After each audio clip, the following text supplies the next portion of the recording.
നമസ്കാരം. സഹർ റൈസ് പ്ലസിലേക്ക് ഏവർക്കും സ്വാഗതം.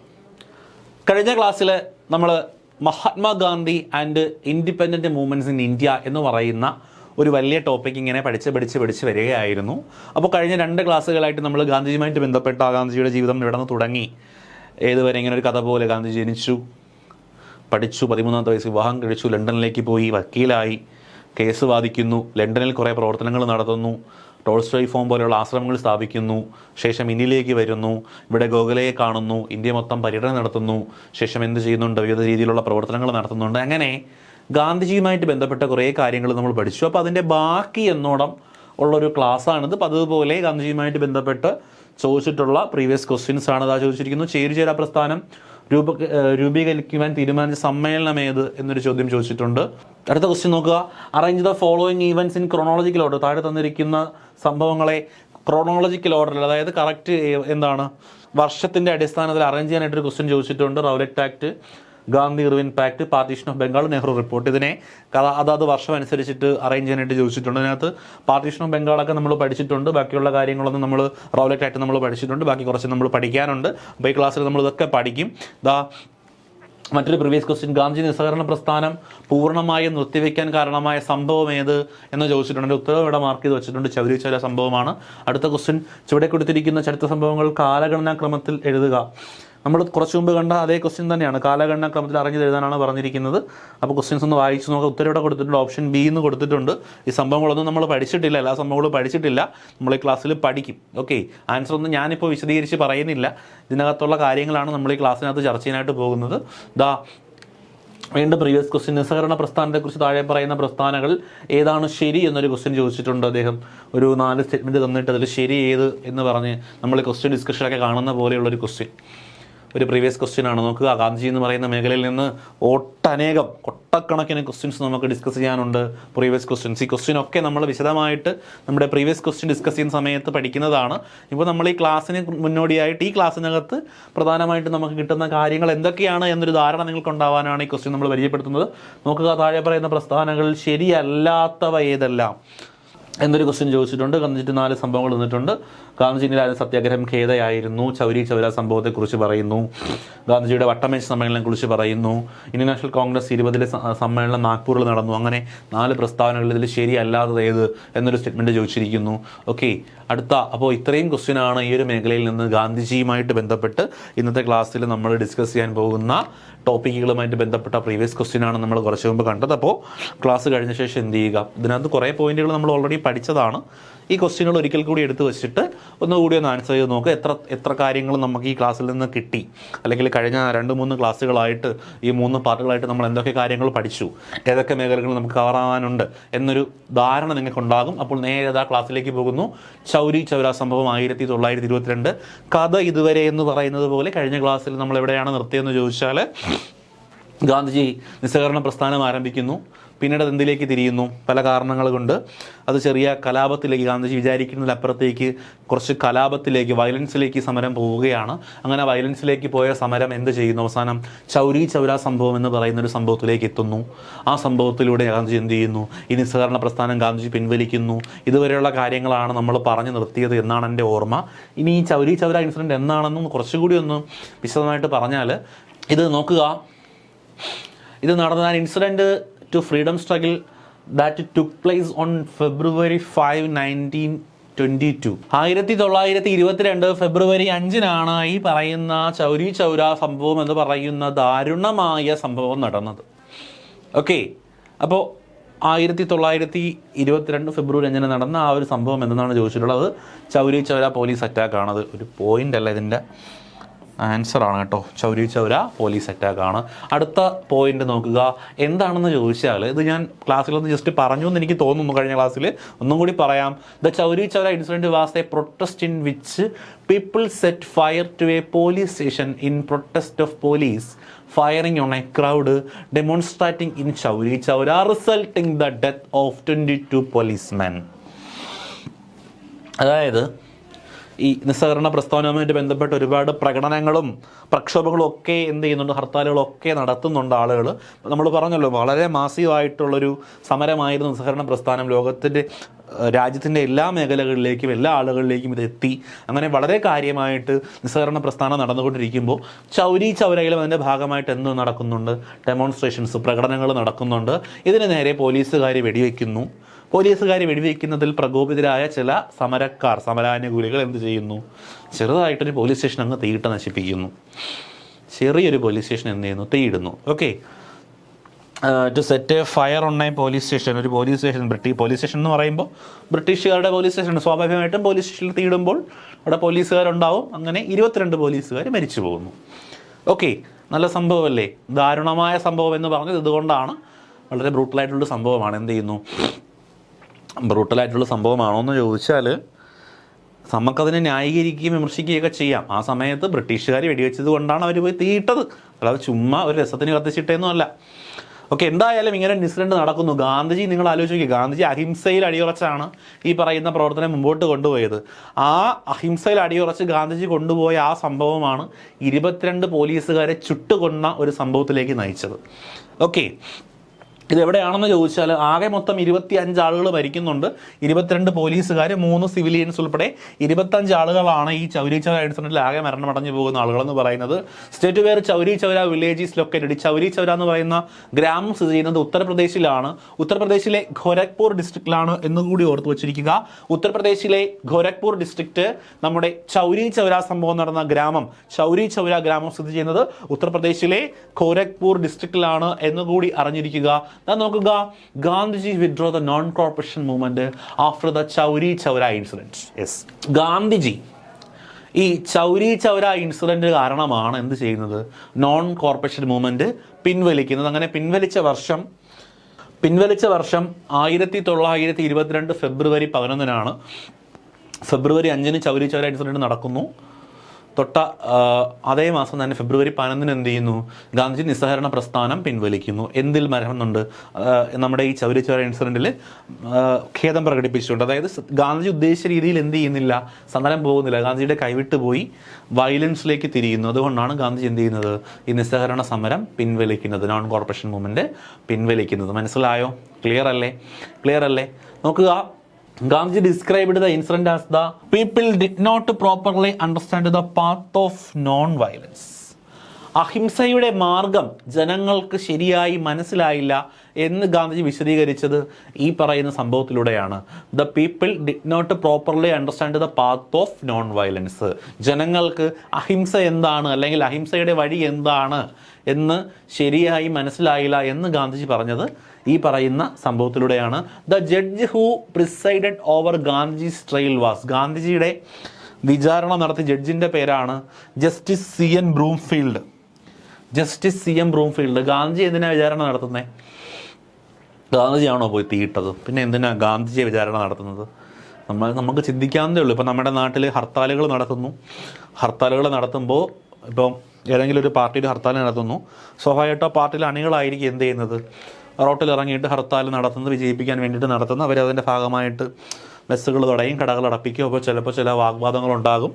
അപ്പോൾ ചെറിയ ചെറിയ അക്രമ സംഭവങ്ങളുണ്ടാകും. ചിലപ്പോൾ ബസ്സൊക്കെ കത്തിച്ച് കളയും, അല്ലെങ്കിൽ ഗ്ലാസ് അടിച്ച് പൊട്ടിപ്പിക്കും. ഇങ്ങനെയൊക്കെ ചെയ്യും. ഇതിനെതിരെ കേസെടുത്താൽ ആർക്കെതിരെ കേസെടുക്കും?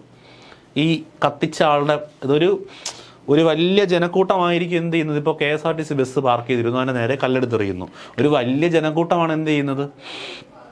ഈ സമരം നയിച്ചുകൊണ്ട് വരുന്നതെന്നുണ്ടെങ്കിൽ അതിലുള്ള എല്ലാ ആളുകളെയും കണ്ടുപിടിക്കാനൊന്നും പറ്റത്തില്ല. അപ്പോൾ സ്വാഭാവികമായിട്ടും ഇത് ഏത് പാർട്ടിയാണോ ഇത് നടത്തുന്നത് അവർക്കെതിരെ കേസെടുക്കും, അല്ലെങ്കിൽ ഇതിന് ആഹ്വാനം കൊടുത്ത നേതാവിനെതിരെ കേസെടുക്കും. പിന്നെ എന്നും പറഞ്ഞ് അങ്ങനെയൊന്നും പോയി ചെയ്യരുത് കേട്ടോ. നമ്മൾ ഏതെങ്കിലുമൊക്കെ പാർട്ടിയിലെ അനുകൂലികളാണ്, അപ്പോൾ നേതാവിനെതിരെ കേസെടുക്കും, എന്നതിനെതിരെ കേസെടുക്കില്ലല്ലോ എന്ന് കണ്ടാൽ തിരിച്ചറിയാവുന്ന എല്ലാവർക്കെതിരെയും കേസെടുക്കും നമ്മുടെ നിയമത്തിനനുസരിച്ചിട്ട്. ഞാൻ പറഞ്ഞു വന്നത്, ഗാന്ധിജിയാണ് നോൺ കോർപ്പറേഷൻ മൂവ്മെൻറ്റ് തുടങ്ങിയത്. അതിൻ്റെ ഭാഗമായിട്ട് നടന്ന സംഭവമാണ് ഈ ചൗരി ചൗര ഇൻസിഡൻറ്റിലേക്ക് നയിച്ചത്. അതുകൊണ്ട് ഗാന്ധിജിയായിരുന്നു ഇതിൻ്റെ കുറ്റക്കാരനെന്ന് പറയുന്നത്. അതുകൊണ്ട് ഗാന്ധിജിയെ വിചാരണ ചെയ്തത് ജസ്റ്റിസ് സി എൻ ബ്രൂംഫീൽഡ് എന്ന് പറയുന്ന ജഡ്ജാണ് എന്നും കൂടി മനസ്സിലാക്കി വയ്ക്കുക. Following the Chauri Chaura incident, Gandhiji called non corporation movement Himalayan blender. ഈ ചൗരി ചൗര ഇൻസിഡൻറ്റിൻ്റെ അതിനെ തുടർന്നിട്ട് ഗാന്ധിജി അദ്ദേഹത്തിൻ്റെ നോൺ കോർപ്പറേഷൻ മൂവ്മെൻറ്റിൻ്റെ ഹിമാലയൻ ബ്ലണ്ടർ, ഞാൻ കാണിച്ചൊരു വലിയ, നമ്മൾ പറയില്ലേ ആന മണ്ടത്തൊരായിപ്പോയി എന്ന് പറയുന്നത് പോലെ, ഗാന്ധിജി പറഞ്ഞതാണ് ഒരു ഹിമാലയൻ ബ്ലണ്ടർ ആയിപ്പോയി നോൺ കോർപ്പറേഷൻ മൂവ്മെൻറ്റ് എന്ന് പറഞ്ഞു ഗാന്ധിജി അല്ലേ. അപ്പോൾ ചൗരി ചൗര സംഭവത്തിൽ നിന്ന് ഗാന്ധിജി എന്തിനെ വിളിച്ചു? നോൺ കോർപ്പറേഷൻ മൂവ്മെന്റിനെ ഹിമാലയൻ ബ്ലണ്ടർ എന്ന് വിളിച്ചു. വലിയൊരു ആന മണ്ടത്തരമായിപ്പോയി, അല്ലെങ്കിൽ ഹിമാലയൻ മണ്ടത്തരമായിപ്പോയി എന്ന് ഗാന്ധിജി പറയുകയുണ്ടായി. എന്തിനെയാണ് പറഞ്ഞത്? നോൺ കോർപ്പറേഷൻ മൂവ്മെന്റിനെയാണ് പറഞ്ഞത്. എന്തുമായി ബന്ധപ്പെട്ടെന്ന് ചോദിച്ചാൽ ചൗരി ചൗര ഇൻസിഡന്റുമായിട്ട് ബന്ധപ്പെട്ടാണ്. ഓക്കെ, അപ്പോൾ ഗാന്ധിജി ഇത് പിൻവലിച്ചു. അപ്പോൾ ബാക്കിയുള്ള ആളുകളൊക്കെ നന്നായി, അമ്മാര് വൃത്തികെട്ടവന്മാർ, ഇതൊക്കെ കത്തിച്ച് കളഞ്ഞില്ലേ, അതുകൊണ്ട് ഇത് നന്നായി നിർത്തിയത് എന്ന് പറഞ്ഞോ? ഇല്ല, എല്ലാവരും പറഞ്ഞില്ല. Subhas Chandrabose called the decision to withdraw the non corporation movement national disaster of the country. അപ്പോൾ നോക്കിക്കേ, വളരെ കാര്യക്ഷമമായിട്ട് എല്ലാ മേഖലയിലെ ആളുകളും പങ്കെടുത്തുകൊണ്ട് നടന്നു വരുന്നൊരു സമരം. ഇപ്പോൾ ഗാന്ധിജി തന്നെ പറഞ്ഞിട്ടുണ്ട്, നമ്മൾ 1 വർഷക്കാലത്തോളം ഇങ്ങനെ തുടർന്ന് പോവുകയാണെങ്കിൽ നമുക്ക് പെട്ടെന്ന് സ്വാതന്ത്ര്യം കിട്ടാനായിട്ട് പറ്റും എന്ന് ഗാന്ധി തന്നെ പറഞ്ഞിട്ടുള്ള ഒരു സമരം ഈ ചൗരി ചൗര സംഭവത്തെ തുടർന്ന് ഗാന്ധിജി എന്ത് ചെയ്യുന്നു? പിൻവലിക്കുന്നു. അങ്ങനെ പിൻവലിച്ചത് ഒരു national disaster of the country, കൺട്രിയുടെ ദേശത്തിൻ്റെ ഒരു ദേശീയ ദുരന്തമായിട്ട് വിശേഷിപ്പിച്ച വ്യക്തിയാണ് സുഭാഷ് ചന്ദ്രബോസ്. മനസ്സിലാക്കുക, ഗാന്ധിജി അദ്ദേഹം എടുത്ത തീരുമാനത്തെയാണ് ഹിമാലയൻ ബ്ലണ്ടർ എന്ന് വിളിച്ചത്. അദ്ദേഹത്തിൻ്റെ ഏത് തീരുമാനം? നോൺ കോർപ്പറേഷൻ മൂവ്മെന്റ് സ്റ്റാർട്ട് ചെയ്യാനുള്ള ഗാന്ധിജിയുടെ തീരുമാനം ഒരു ഹിമാലയൻ ബ്ലണ്ടറായി പോയി എന്ന് ഗാന്ധിജി പറഞ്ഞു. ഗാന്ധിജി നോൺ കോർപ്പറേഷൻ മൂവ്മെന്റ് പിൻവലിച്ചത് national disaster of the country എന്ന് സുഭാഷ് ചന്ദ്രബോസ് വിലയിരുത്തി, അല്ലെങ്കിൽ അദ്ദേഹം പറഞ്ഞു. ഗാന്ധിജിയുടെ ആ തീരുമാനം ശരിയായില്ല, അതൊരു ദേശീയ ദുരന്തമായി പോയി എന്ന് പറഞ്ഞത് സുഭാഷ് ചന്ദ്രബോസ് ആണ്. ഇൻ 1922 സർദാർ വല്ലഭായ് പട്ടേലിൻ്റെ ഒരു കഥയാണ് നമ്മൾ പറയാൻ പോകുന്നത്. ഓർഗനൈസ്ഡ് ദ സബർമതി മൂവ്മെന്റ് എന്ന് പറയുന്ന ഒരു സമരം അദ്ദേഹം നടത്തുന്നു. Demanding the cessation of tax payment, നികുതി നിഷേധം അല്ലെങ്കിൽ നികുതി കൊടുക്കുന്നതിനെതിരായിട്ട് നമ്മുടെ പട്ടേൽ നടത്തുന്ന ഒരു സമരമാണ് സബർമതി മൂവ്മെന്റ്. അപ്പോൾ സബർമതി മൂവ്മെന്റ് ലീഡ് ചെയ്ത വ്യക്തിയാരെന്ന് ചോദിച്ചാൽ അത് സർദാർ വല്ലഭായ് പട്ടേലാണ്. എന്തിനെതിരെ എന്ന് ചോദിച്ചാൽ നികുതിക്കെതിരെ, നികുതി അടയ്ക്കാതിരിക്കാൻ വേണ്ടിയിട്ട് നടത്തിയ സമരമാണ് Sabarmati movement.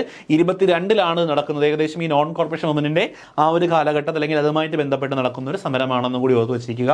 Gandhiji was sentenced to 6 years in Yerwada jail on charges of spreading discontent against the government in connection with the Chauri Chaura incident. അപ്പോൾ ബ്രിട്ടീഷുകാർ ഇത് എങ്ങനെ നിർത്തും, അല്ലെങ്കിൽ ബ്രിട്ടീഷുകാർ എങ്ങനെയൊക്കെ വിചാരിച്ചിട്ട് എന്ത് ചെയ്യാൻ പറ്റുന്നില്ല, അടിച്ചമർത്താൻ പറ്റുന്നില്ല.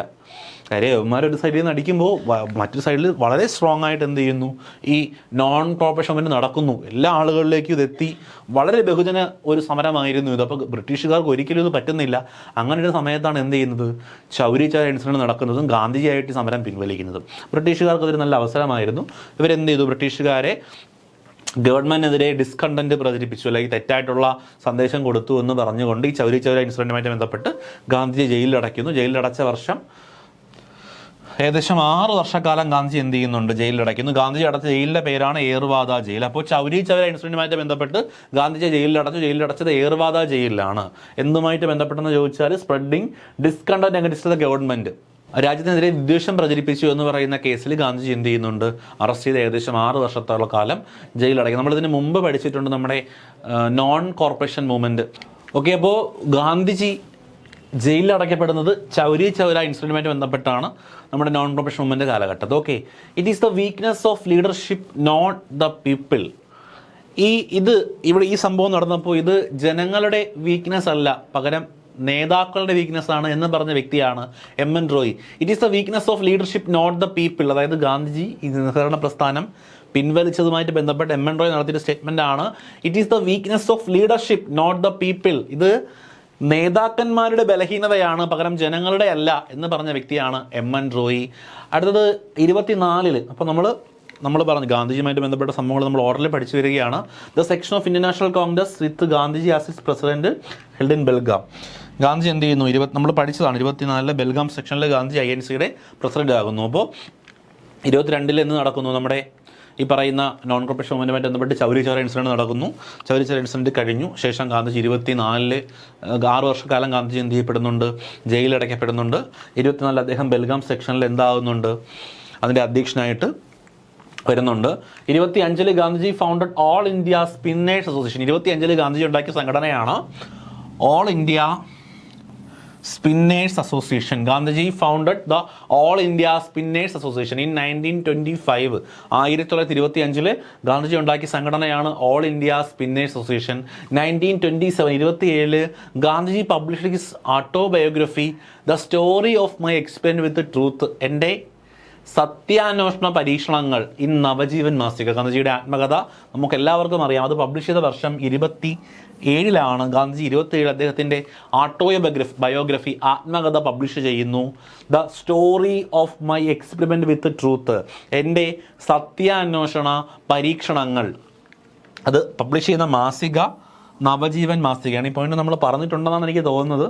നവജീവൻ മാസികയിലാണ് എൻ്റെ സത്യാന്വേഷണ പരീക്ഷകൾ പ്രസിദ്ധീകരിക്കുന്നത് നമ്മൾ പറഞ്ഞിട്ടുണ്ടെന്ന് തോന്നുന്നു. ഇല്ലെങ്കിൽ ഇപ്പോൾ പഠിക്കുക. 27 വർഷം. ഓക്കെ, അപ്പോൾ 22 നോൺ കോർപ്പറേഷൻ മൂവ്മെൻറ്റ് നടക്കുന്നു. ചൗരി ചൗര ഇൻസിഡൻറ്റുമായിട്ട് ബന്ധപ്പെട്ട് അതിനെ പിൻവലിക്കുന്നു. ശേഷം 24, 25, 27 വരെ നമ്മൾ പഠിച്ചു. 28 അടുത്ത മറ്റൊരു സത്യാഗ്രഹം ബർദോളി സത്യാഗ്രഹം. 1924 നടക്കുന്ന സത്യാഗ്രഹമാണ് ബർദോളി സത്യാഗ്രഹം. നോക്കുക, ഫോളോയിങ് ദ ഫ്ലഡ് ഇൻ 1925, 25 ഒരു വലിയ ഫ്ലഡ് ഉണ്ടാകുന്നു, ഒരു പ്രളയം ഉണ്ടാകുന്നു ഇൻ ബർദോളി താലൂക്ക് ഓഫ് ഗുജറാത്ത്. ഗുജറാത്തിലെ ബർദോളി താലൂക്ക്. അപ്പോൾ ബർദോളി എവിടെയാണെന്ന് ചോദിച്ചാൽ ഗുജറാത്തിലാണ്. Okay, the Bombay government announced 30% increase in tax. അപ്പോൾ 25 ഉണ്ടാകുന്ന പ്രളയത്തിൻ്റെ അടിസ്ഥാനത്തിൽ ബോംബെ ഗവൺമെൻറ് എന്ത് ചെയ്യുന്നു? ഒരു 30% ടാക്സ് അങ്ങ് ഇൻക്രീസ് ചെയ്യാനായിട്ട് തീരുമാനിക്കുന്നു. 30% നികുതി വർദ്ധിപ്പിക്കുന്നത് ബോംബെ ഗവൺമെൻറ്റാണേ. ബോംബെ ഗവൺമെൻറ്റാണ് ഗുജറാത്ത് താലൂക്ക് ബർദോളിയൊക്കെ ഭരിച്ചുകൊണ്ടിരുന്നത്. അവരൊരു 30% ടാക്സ് ഇൻക്രീസ് കൂട്ടുന്നു 25 പ്രളയവുമായിട്ട് ബന്ധപ്പെട്ട്. പ്രളയത്തിന് ശേഷം farmers in Gujarat protest land tax. അപ്പോൾ ഈ ഒരു നികുതി ഉയർവിനെതിരെ എന്ത് ചെയ്യുന്നു? സ്വാഭാവികമായിട്ട് ജനങ്ങൾ എന്ത് ചെയ്യുന്നു? അതിനെതിർത്ത് സമരം ചെയ്യുന്നു. അങ്ങനെ നടന്ന സത്യാഗ്രഹമാണ് ബർദോളി സത്യാഗ്രഹം, അല്ലെങ്കിൽ ബർദോളി അപ്രൈസിംഗ് എന്ന് പറയുന്നത്. ഗുജറാത്തിലാണ് ഇത് നടക്കുന്നത് എന്നുകൂടി ഓർത്ത് വച്ചിരിക്കുക. കുഞ്ഞി പോയിന്റുകളാണ്. നടന്നത് ബർദോളിയിലാണ്, ബർദോളി ഗുജറാത്തിലാണ്. എന്താണ് കാരണമെന്ന് ചോദിച്ചാൽ 30% നികുതി വർദ്ധിപ്പിച്ചു. എന്നതിനു ശേഷം 25 വലിയ പ്രളയമുണ്ടായി. പ്രളയത്തിൽ തന്നെ ആ കർഷകർ തകർന്നിരിക്കുന്ന സമയത്ത് 30% നികുതിയും കൂടെ കൂട്ടി. സ്വാഭാവികമായിട്ടും കർഷകർ എന്ത് ചെയ്യും? ഇതിനെതിരെ പ്രതികരിക്കും. അങ്ങനെ നടന്ന സമരമാണ് ബർദോളി സത്യാഗ്രഹം. നടന്ന വർഷം 28 എന്നുകൂടി ഓർത്ത് വച്ചിരിക്കുക. 1928 ബർദോളി സത്യാഗ്രഹം നടക്കുന്നത്. The person who made the villagers aware of the effect of tax free movement. ഒരു ടാക്സ് ഫ്രീ മൂവ്മെൻറ്റ് അല്ലെങ്കിൽ ഒരു നികുതി നിഷേധ സമരം ഇതിനെക്കുറിച്ചിട്ട് ജനങ്ങൾക്ക് ബോധവൽക്കരിച്ച് അല്ലെങ്കിൽ അവർക്കൊരു അവയർനെസ് ഉണ്ടാക്കിക്കൊടുത്ത വ്യക്തിയാണ് സർദാർ വല്ലഭായ് പട്ടേൽ. അല്ലെങ്കിൽ ബർദോളി സത്യാഗ്രഹത്തിന് നേതൃത്വം കൊടുത്ത വ്യക്തി ആരെന്ന് ചോദിച്ചാൽ അത് സർദാർ വല്ലഭായ് പട്ടേലാണ്. The person who made the villagers aware of the effect of a tax free movement. ഒരു നികുതി നിഷേധ സമരത്തിൻ്റെ ബെനിഫിറ്റുകളെ കുറിച്ച് അല്ലെങ്കിൽ അതിൻ്റെ എഫക്റ്റുകളെ കുറിച്ചിട്ട് ജനങ്ങൾക്കൊരു അവയർനെസ് ഉണ്ടാക്കിക്കൊടുത്ത വ്യക്തിയാണ് Sardar Vallabhbhai Patel. The Bardoli satyagraha was led by Sardar Vallabhbhai Patel. അദ്ദേഹമാണ് ഇത് നയിച്ചുകൊണ്ട് പോയത്. The title given to Vallabhbhai Patel by Gandhiji in the memory of his leadership in Bardoli satyagraha. അപ്പോൾ ഈ ബർദോളി സത്യാഗ്രഹത്തിൽ ഗാന്ധിജിയുടെ ദേശീയ നേതാവാണ്. ബർദോളി സത്യാഗ്രഹവുമായിട്ട് ഗാന്ധിജി ഇടപെടുന്നു. അതിനുശേഷം ഗാന്ധിജി എന്ത് ചെയ്യുന്നു? സർദാർ പട്ടേലിന്, അദ്ദേഹത്തിൻ്റെ പേര് വല്ലഭായ് പട്ടേൽ എന്നാണ്, അദ്ദേഹത്തിന് ഗാന്ധിജി കൊടുക്കുന്ന ഒരു വിളിപ്പേരാണ് അല്ലെങ്കിൽ ഒരു ബഹുമതിയാണ് സർദാർ എന്ന് പറയുന്നത്. അതുകൊണ്ടാണ് അദ്ദേഹത്തെ സർദാർ വല്ലഭായ് പട്ടേൽ എന്ന് പറയുന്നത്. അപ്പോൾ സർദാർ വല്ലഭായ് പട്ടേലിന് ഈ സർദാർ എന്ന് പറയുന്ന വിളിപ്പേര് അല്ലെങ്കിൽ അങ്ങനെ ഒരു ടൈറ്റിൽ കൊടുത്ത വ്യക്തി അത് ഗാന്ധിജിയാണ്. എന്തുമായിട്ട് ബന്ധപ്പെട്ടെന്ന് ചോദിച്ചാൽ ബർദോളി സത്യാഗ്രഹവുമായിട്ട് ബന്ധപ്പെട്ട്. ഈ പേര് ആദ്യമായിട്ട് വിളിച്ചത് സരോജിനി നായിഡുവാണ്. സരോജിനി നായിഡുവാണ് എന്ത് ചെയ്യുന്നത്? സർദാർ വല്ലഭായ് പട്ടേലിനെ ആദ്യമായിട്ട് സർദാർ എന്ന് വിളിക്കുന്നത്. പേര് കൊടുത്തത് ഗാന്ധിജി. ക്ലിയർ? പേര് കൊടുത്തത് ഗാന്ധിജി, അത് വിളിക്കുന്നത് സരോജിനി നായിഡു. ക്ലിയർ അല്ലേ? നോക്കുക, freedom fighters known as Bardoli Gandhi. Bardoli Gandhi എന്നറിയപ്പെടുന്ന സ്വാതന്ത്ര്യ സമര സേനാനി ആരെന്ന് ചോദിച്ചാൽ അതിൻ്റെ ഉത്തരം സർദാർ വല്ലഭായ് പട്ടേലാണ്. Freedom fighter known as Bardoli Gandhi എന്നറിയപ്പെടുന്ന ഫ്രീഡം ഫൈറ്ററാണ് സർദാർ വല്ലഭായ് പട്ടേൽ. ക്ലിയർ ആണ്. അപ്പോൾ ഇതാണ് ബർദോളി സത്യാഗ്രഹം. നടന്ന വർഷം അറിയാം, ഏത് സ്ഥലം എന്നാണ്, കാരണമൊക്കെ അറിയാം. നയിച്ച വ്യക്തി സർദാർ പട്ടേലാണ്. അദ്ദേഹത്തിന് സർദാർ എന്ന പേര് കൊടുത്തത് ഗാന്ധിജി, വിളിച്ചത് സരോജിനി നായിഡു, ബർദോളി ഗാന്ധി എന്നറിയപ്പെടുന്നത് പട്ടേലാണ് എന്ന് കൂടി ഓർത്ത് വച്ചിരിക്കുക. അതാ നമ്മൾ പോകുന്നു അടുത്തത് നെഹ്റു റിപ്പോർട്ട്. 28 തന്നെ നടക്കുന്ന ഒരു സംഭവമാണ് നെഹ്റു റിപ്പോർട്ട്. ഇത് സമരമൊന്നുമല്ല, ഒരു റിപ്പോർട്ടാണ്. കുറേ കാര്യങ്ങൾ ഇന്ത്യക്ക് വേണ്ടിയിട്ട് കുറേ കാര്യങ്ങൾ പറയുന്ന റിപ്പോർട്ടാണ്. എന്താണെന്ന് നമുക്ക് നോക്കാം. Prominent leaders of India meet in Pune and appointed a 8-member committee led by Motilal Nehru and including Subhash Chandra Bose to reform constitution. കോൺസ്റ്റിറ്റ്യൂഷനെ ഒന്ന് റിഫോം ചെയ്യണം. ഭരണഘടനയെ ഒരു ഭരണഘടന നവീകരണം ഉണ്ടാവണം. ഭരണഘടന നമുക്ക് വേണം. അപ്പോൾ അതിൻ്റെ കാര്യങ്ങളൊക്കെ ചർച്ച ചെയ്യാൻ വേണ്ടിയിട്ട് ഭരണഘടന അന്ന് നമുക്ക് നിലവിലില്ല. അതിൻ്റെ കാര്യങ്ങളെക്കുറിച്ചൊക്കെ പഠിക്കാൻ വേണ്ടിയിട്ട്, അല്ലെങ്കിൽ അങ്ങനെ ഒരു സംഭവം ആശയം മുന്നോട്ട് വെച്ചുകൊണ്ട് prominent leaders of India meet in Pune, ഇന്ത്യയിലുള്ള പ്രമുഖ നേതാക്കളൊക്കെ എവിടെ പോയി മീറ്റ് ചെയ്യുന്നു? പൂനെയിൽ വെച്ചിട്ട് പരസ്പരം കണ്ടുമുട്ടുന്നു. ആൻഡ് അപ്പോയിൻറ്റഡ് 8-member കമ്മിറ്റി, ഒരു 8-അംഗ കമ്മിറ്റീനെ നിയമിക്കുന്നു. അതിനെ ലീഡ് ചെയ്യുന്ന വ്യക്തിയാണ് മോത്തിലാൽ നെഹ്റു. സുഭാഷ് ചന്ദ്രബോസ് കമ്മിറ്റിയിലെ അംഗമായിരുന്നു. ക്ലിയർ അല്ലേ? ഇന്ത്യയിലെ പ്രമുഖ നേതാക്കൾ പൂനെയിൽ പോയിട്ട് എന്ത് ചെയ്യുന്നു? ഒരു 8-അംഗ കമ്മിറ്റി ഉണ്ടാകുന്നു. അതിന് നേതൃത്വം കൊടുക്കുന്ന വ്യക്തി മോത്തിലാൽ നെഹ്റു. സുഭാഷ് ചന്ദ്രബോസ് ഈ കമ്മിറ്റിയിലെ അംഗമാണ്. ഇവർ എന്തിനു വേണ്ടിയിട്ടാണ് ഈ കമ്മിറ്റി ഉണ്ടാക്കുന്നതെന്ന് ചോദിച്ചാൽ ടു റിഫോം ദ കോൺസ്റ്റിറ്റ്യൂഷൻ, ഭരണഘടനയെ ഒന്ന് റിഫോം ചെയ്യുന്നതിന് വേണ്ടിയിട്ട്. The result was Nehru report. അപ്പോൾ അതിൻ്റെ ഫലമായിട്ട് ഈ കമ്മിറ്റി പഠിച്ച് വിലയിരുത്തി കൊടുത്ത റിപ്പോർട്ടിനെയാണ് നെഹ്റു റിപ്പോർട്ട് എന്ന് പറയുന്നത്. Which was completed in August 1928. 28 ഓഗസ്റ്റിലാണ് നെഹ്റു റിപ്പോർട്ട് കംപ്ലീറ്റ് ചെയ്ത് കൊടുക്കുന്നത്. ഇത് ലീഡ് ചെയ്ത വ്യക്തിയാണ് മോത്തിലാൽ നെഹ്റു. ക്ലിയർ അല്ലേ? 28 മോത്തിലാൽ നെഹ്റു അവതരിപ്പിക്കുന്ന റിപ്പോർട്ടാണ് നെഹ്റു റിപ്പോർട്ട് എന്ന് പറയുന്നത്. പിന്നെ അതിനകത്തുള്ള കാര്യങ്ങളൊക്കെ എന്തിനു വേണ്ടിയിട്ടുള്ളതാണ്?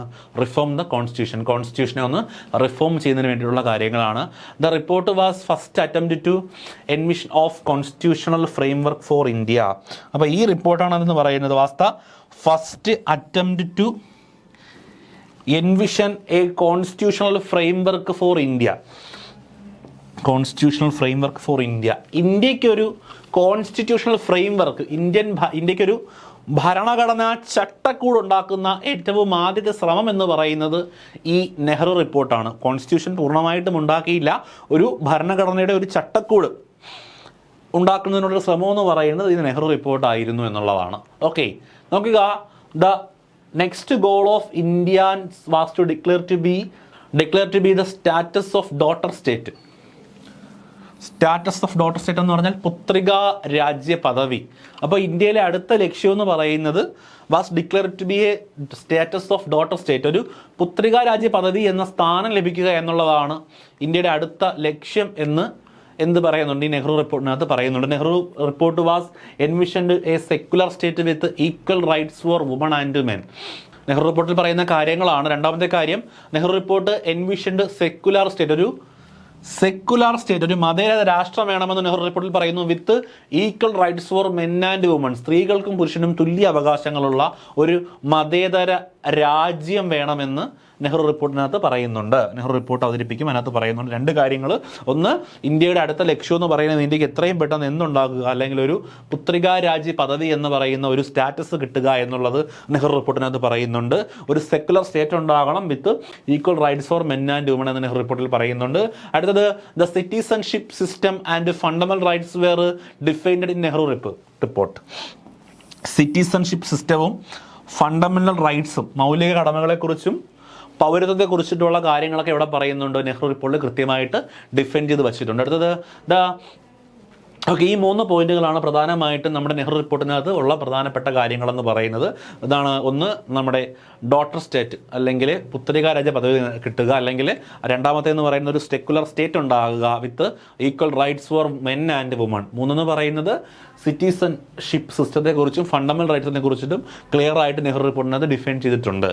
ഓക്കെ, അടുത്ത പോയിന്റ് നോക്കുക. The British challenged the Indians to draft a universally accepted constitution and submit it for consideration by British parliament. Report submitted subsequently. Nehru report, അതായത് ബ്രിട്ടീഷുകാർ ഇന്ത്യക്കാരെ ചലഞ്ച് ചെയ്യുന്നു. എന്തിനു വേണ്ടിയിട്ടാണ്? ഒരു ഡ്രാഫ്റ്റ് യൂണിവേഴ്സലി അക്സെപ്റ്റഡ് കോൺസ്റ്റിറ്റ്യൂഷൻ, എല്ലാവരും അംഗീകരിക്കുന്ന ഒരു കോൺസ്റ്റിറ്റ്യൂഷൻ്റെ ഡ്രാഫ്റ്റ് ഉണ്ടാക്കിയിട്ട് and submit it for consideration by British parliament. എന്നിട്ട് അത് ബ്രിട്ടീഷ് പാർലമെന്റിന്റെ കൺസിഡറേഷനിൽ കൊണ്ടുവയ്ക്കാനായിട്ട്, അല്ലെങ്കിൽ ബ്രിട്ടീഷ് പാർലമെന്റിൽ അവതരിപ്പിക്കാനായിട്ട് ബ്രിട്ടീഷുകാരോട് ചലഞ്ച് എന്ന രീതിയിൽ എന്ത് ചെയ്യുന്നു? ഇന്ത്യക്കാരോട് പറയുന്നു. മനസ്സിലായോ? ബ്രിട്ടീഷുകാർ ഇന്ത്യക്കാരെ ചലഞ്ച് ചെയ്യുകയാണ്. നിങ്ങൾക്ക് പറ്റുമെന്നുണ്ടെങ്കിൽ നിങ്ങൾക്ക് ആദ്യം ഒരു ഭരണഘടന ഉണ്ടാക്കി കാണിക്കുക, അല്ലെങ്കിൽ ഒരു ഡ്രാഫ്റ്റ് ഉണ്ടാക്കി നമ്മുടെ മുമ്പിൽ കൊണ്ട് വയ്ക്കുക, എല്ലാവരെയും അക്സെപ്റ്റ് ചെയ്യുന്ന ഒരു ഡ്രാഫ്റ്റ് എന്ന് പറഞ്ഞിട്ട് ചലഞ്ച് ചെയ്യുകയാണ്. അതിൻ്റെ ഫലമായിട്ട് ഉണ്ടായ റിപ്പോർട്ടാണ് നെഹ്റു റിപ്പോർട്ട്. ഓക്കെ, അതായത് ഭരണഘടനയിൽ എന്തൊക്കെ കാര്യങ്ങൾ വേണം എന്ന കാര്യങ്ങളൊക്കെ നെഹ്റു റിപ്പോർട്ടിൽ വ്യക്തമായിട്ട് എന്ത് ചെയ്യുന്നുണ്ട്, പറയുന്നുണ്ട്. അതിനെക്കുറിച്ച് പഠിച്ച് തയ്യാറാക്കുന്ന റിപ്പോർട്ടാണ് നെഹ്റു റിപ്പോർട്ട്. അത് പ്രിപ്പയർ ചെയ്ത വ്യക്തിയുടെ പേര് ഓൾറെഡി നമ്മൾ പഠിച്ചു. നോക്കുക, the Nehru report was prepared by Motilal Nehru. Nehru report എന്നാണ് മോത്തിലാൽ നെഹ്റു പ്രിപ്പയർ ചെയ്തതെന്ന് ചോദിച്ചാൽ, റിപ്പോർട്ട് പ്രിപ്പയർ ചെയ്തത് മോത്തിലാൽ നെഹ്റു ആണ്. അത് സബ്മിറ്റ് ചെയ്ത വർഷം ചോദിച്ചാൽ പറയുക 28 നമുക്കറിയാം. 28 ഓഗസ്റ്റ് 10 എന്ത് ചെയ്യുന്നത്, നെഹ്റു റിപ്പോർട്ട് സബ്മിറ്റ് ചെയ്യുന്നത്. മോത്തിലാൽ നെഹ്റു ഈ പറയുന്ന കാര്യങ്ങളെക്കുറിച്ച് പഠിച്ചിട്ട് നെഹ്റു റിപ്പോർട്ട് സബ്മിറ്റ് ചെയ്യുന്നത് 28 ഓഗസ്റ്റ് 10 എന്ന് കൂടി അറിഞ്ഞു വെച്ചിരിക്കുക. Who helped Motilal Nehru to prepare the Nehru report. ഈ നെഹ്റു റിപ്പോർട്ട് തയ്യാറാക്കാൻ വേണ്ടിയിട്ട് മോത്തിലാൽ നെഹ്റുവിനെ സഹായിച്ച ഒരു വ്യക്തിയുണ്ട്. അദ്ദേഹത്തിൻ്റെ പേരാണ് തേജ് ബഹദൂർ സപ്രു. നല്ല പേരാണ്, തേജ് ബഹദൂർ സപ്രു. ആരാണ് തേജ് ബഹദൂർ സപ്രു എന്ന് ചോദിച്ചാൽ, the person who helped Motilal Nehru to prepare Nehru report. ഈ നെഹ്റു റിപ്പോർട്ട് തയ്യാറാക്കിയ വ്യക്തി മോത്തിലാൽ നെഹ്റു ആണ് എന്ന് നമ്മൾ ഓൾറെഡി പഠിച്ചിട്ടുണ്ട്. മോത്തിലാൽ നെഹ്റു ആണ് ഇത് തയ്യാറാക്കാൻ വേണ്ടി മോത്തിലാൽ നെഹ്റുവിനെ സഹായിച്ച വ്യക്തിയാണ് Tej Bahadur Sapru. In 1928 29 Muhammad Ali Jinnah formulated 14 points in opposition to Nehru report. ഈ നെഹ്റു റിപ്പോർട്ടിനെ എതിർക്കുന്നതിന് വേണ്ടിയിട്ട് 29 മുഹമ്മദ് അലി ജിന്ന ഉണ്ടാക്കിയ ഒരു സംഭവമാണ് 14 പോയിന്റ്സ്, 14 തത്വങ്ങളെന്ന് പറയും. നമ്മൾ ഓൾറെഡി ഇത് പഠിച്ചിട്ടുണ്ട്.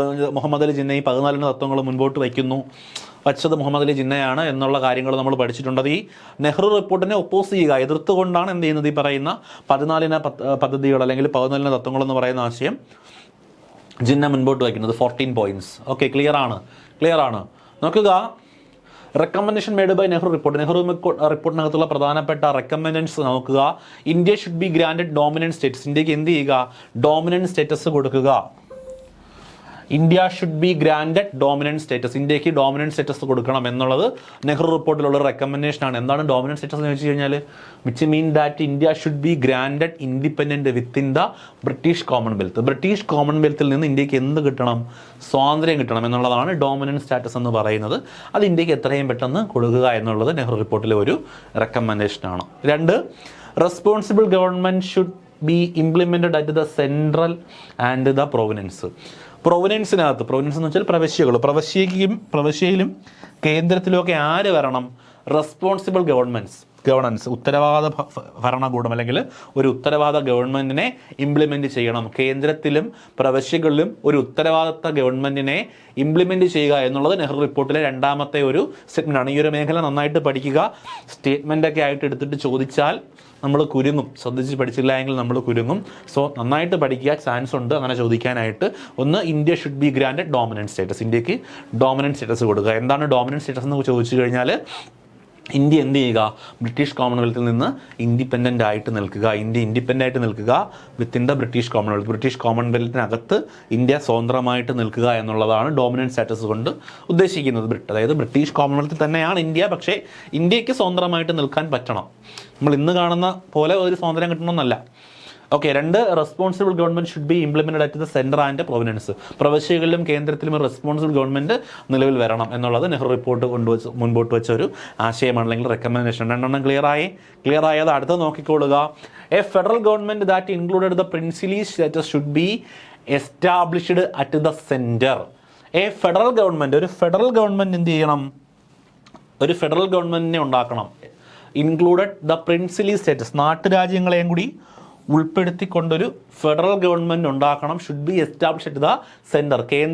കേന്ദ്രത്തിൽ ഈ നാട്ടുരാജ്യങ്ങളെ കൂടി ഉൾപ്പെടുത്തിക്കൊണ്ടുള്ള ഒരു ഫെഡറൽ ഗവൺമെൻറ്റിനെ ഉണ്ടാക്കുക എന്നുള്ളത് നമ്മുടെ നെഹ്റു റിപ്പോർട്ടിലെ റെക്കമെൻഡേഷനാണ്. Okay, a federal government that include princely states should be established at the centre. Okay, ഇത്രയുമാണ്. ഇനിയുണ്ട്. അപ്പോൾ ഈ 3 നെഹ്റു റിപ്പോർട്ട് മുൻപോട്ട് വെച്ച പ്രധാനപ്പെട്ട ആശയങ്ങളാണ്. ബാക്കി നോക്കുക. There should be no separate constituencies. എന്ത് ചെയ്യാൻ പാടില്ല, ഒരു സെപ്പറേറ്റ് കോൺസ്റ്റിറ്റ്യുവൻസീസ് പാടില്ല. അതായത് എന്തെങ്കിലും ഒരു വിഭാഗങ്ങൾക്ക് വേണ്ടി അല്ലെങ്കിൽ എന്തിൻ്റെയെങ്കിലൊക്കെ അടിസ്ഥാനത്തിൽ പ്രത്യേക നിയോജക മണ്ഡലങ്ങൾ പാടില്ല എന്ന് നെഹ്റു റിപ്പോർട്ടിൽ പറഞ്ഞു.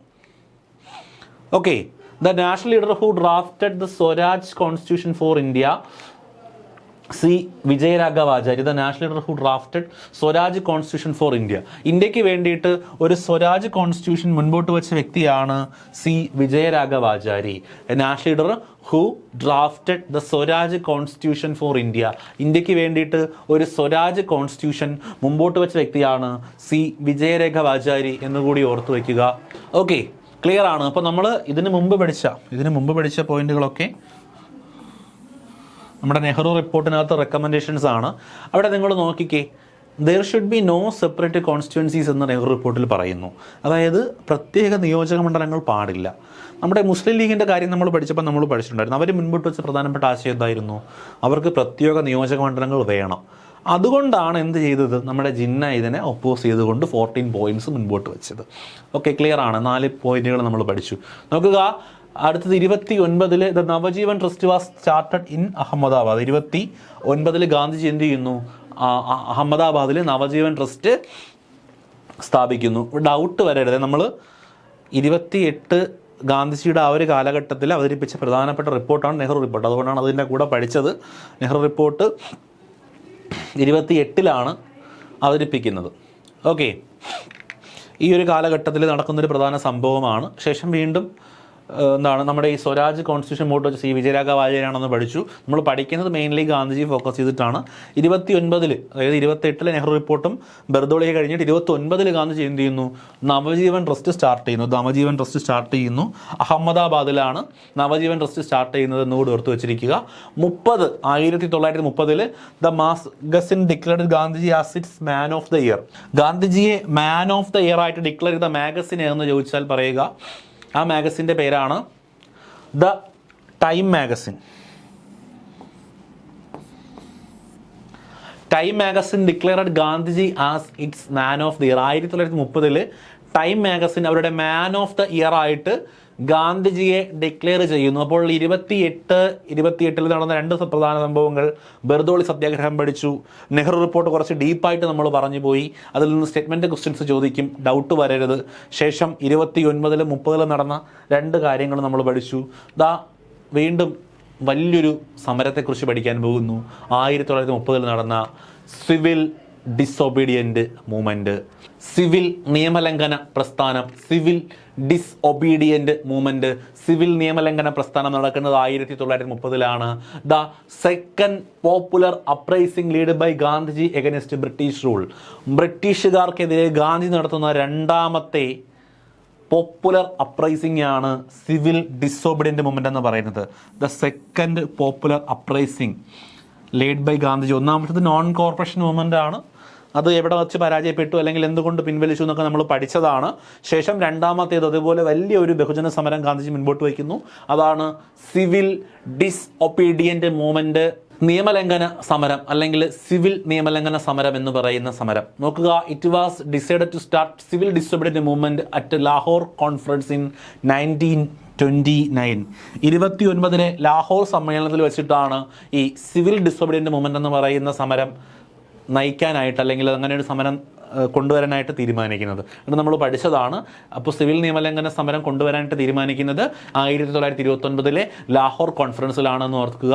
Gandhiji borrowed the concept of civil disobedient from Henry David Thoreau's work civil disobedient. Henry David Thoreau's എന്ന് പറയുന്ന വ്യക്തിയുടെ ഒരു ബുക്കാണ് സിവിൽ ഡിസൊബീഡിയൻറ്റ്.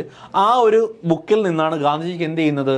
ഈ സിവിൽ ഡിസൊബീഡിയൻറ്റ്, നിയമലംഘനം എന്ന് പറയുന്ന അല്ലെങ്കിൽ നിയമലംഘന സമരം എന്ന് പറയുന്ന ഒരു ഐഡിയ ഗാന്ധിജിക്ക് കിട്ടുന്നത് ഈ ഹെൻറി ഡേവിഡ് തോറോസ് എന്ന് പറയുന്ന വ്യക്തിയുടെ ബുക്കിൽ നിന്നാണ്. അപ്പോൾ ഗാന്ധിജിക്ക് എവിടെ നിന്ന് ഈ ആശയം കിട്ടിയെന്ന് ചോദിച്ചാൽ ഹെൻറി ഡേവിഡ് തോറോസിൻ്റെ ഒരു ബുക്കിൽ നിന്ന്. ആ ബുക്കിൻ്റെ പേര് സിവിൽ ഡിസൊബീഡിയൻറ്റ്. അപ്പോൾ ഇദ്ദേഹത്തിൻ്റെ ഒരു ബുക്കാണ്, ഹെൻറി ഡേവിഡ് തോറോസിൻ്റെ ഒരു ബുക്കാണ് ഈ പറയുന്ന സിവിൽ ഡിസൊബീഡിയൻറ്റ്. ആ ബുക്കിൽ നിന്നാണ് ഗാന്ധിജിക്ക് ഈ പറയുന്ന സിവിൽ ഡിസൊബീഡിയൻറ്റ് മൂവ്മെൻ്റ് എന്ന് പറയുന്ന ഒരു കൺസെപ്റ്റ് കിട്ടുന്നത്. ക്ലിയറായി? 3 പോയിന്റുകൾ ക്ലിയറായ ഗാന്ധിജി നടത്തിയ 2ാമത്തെ വലിയ സമരം.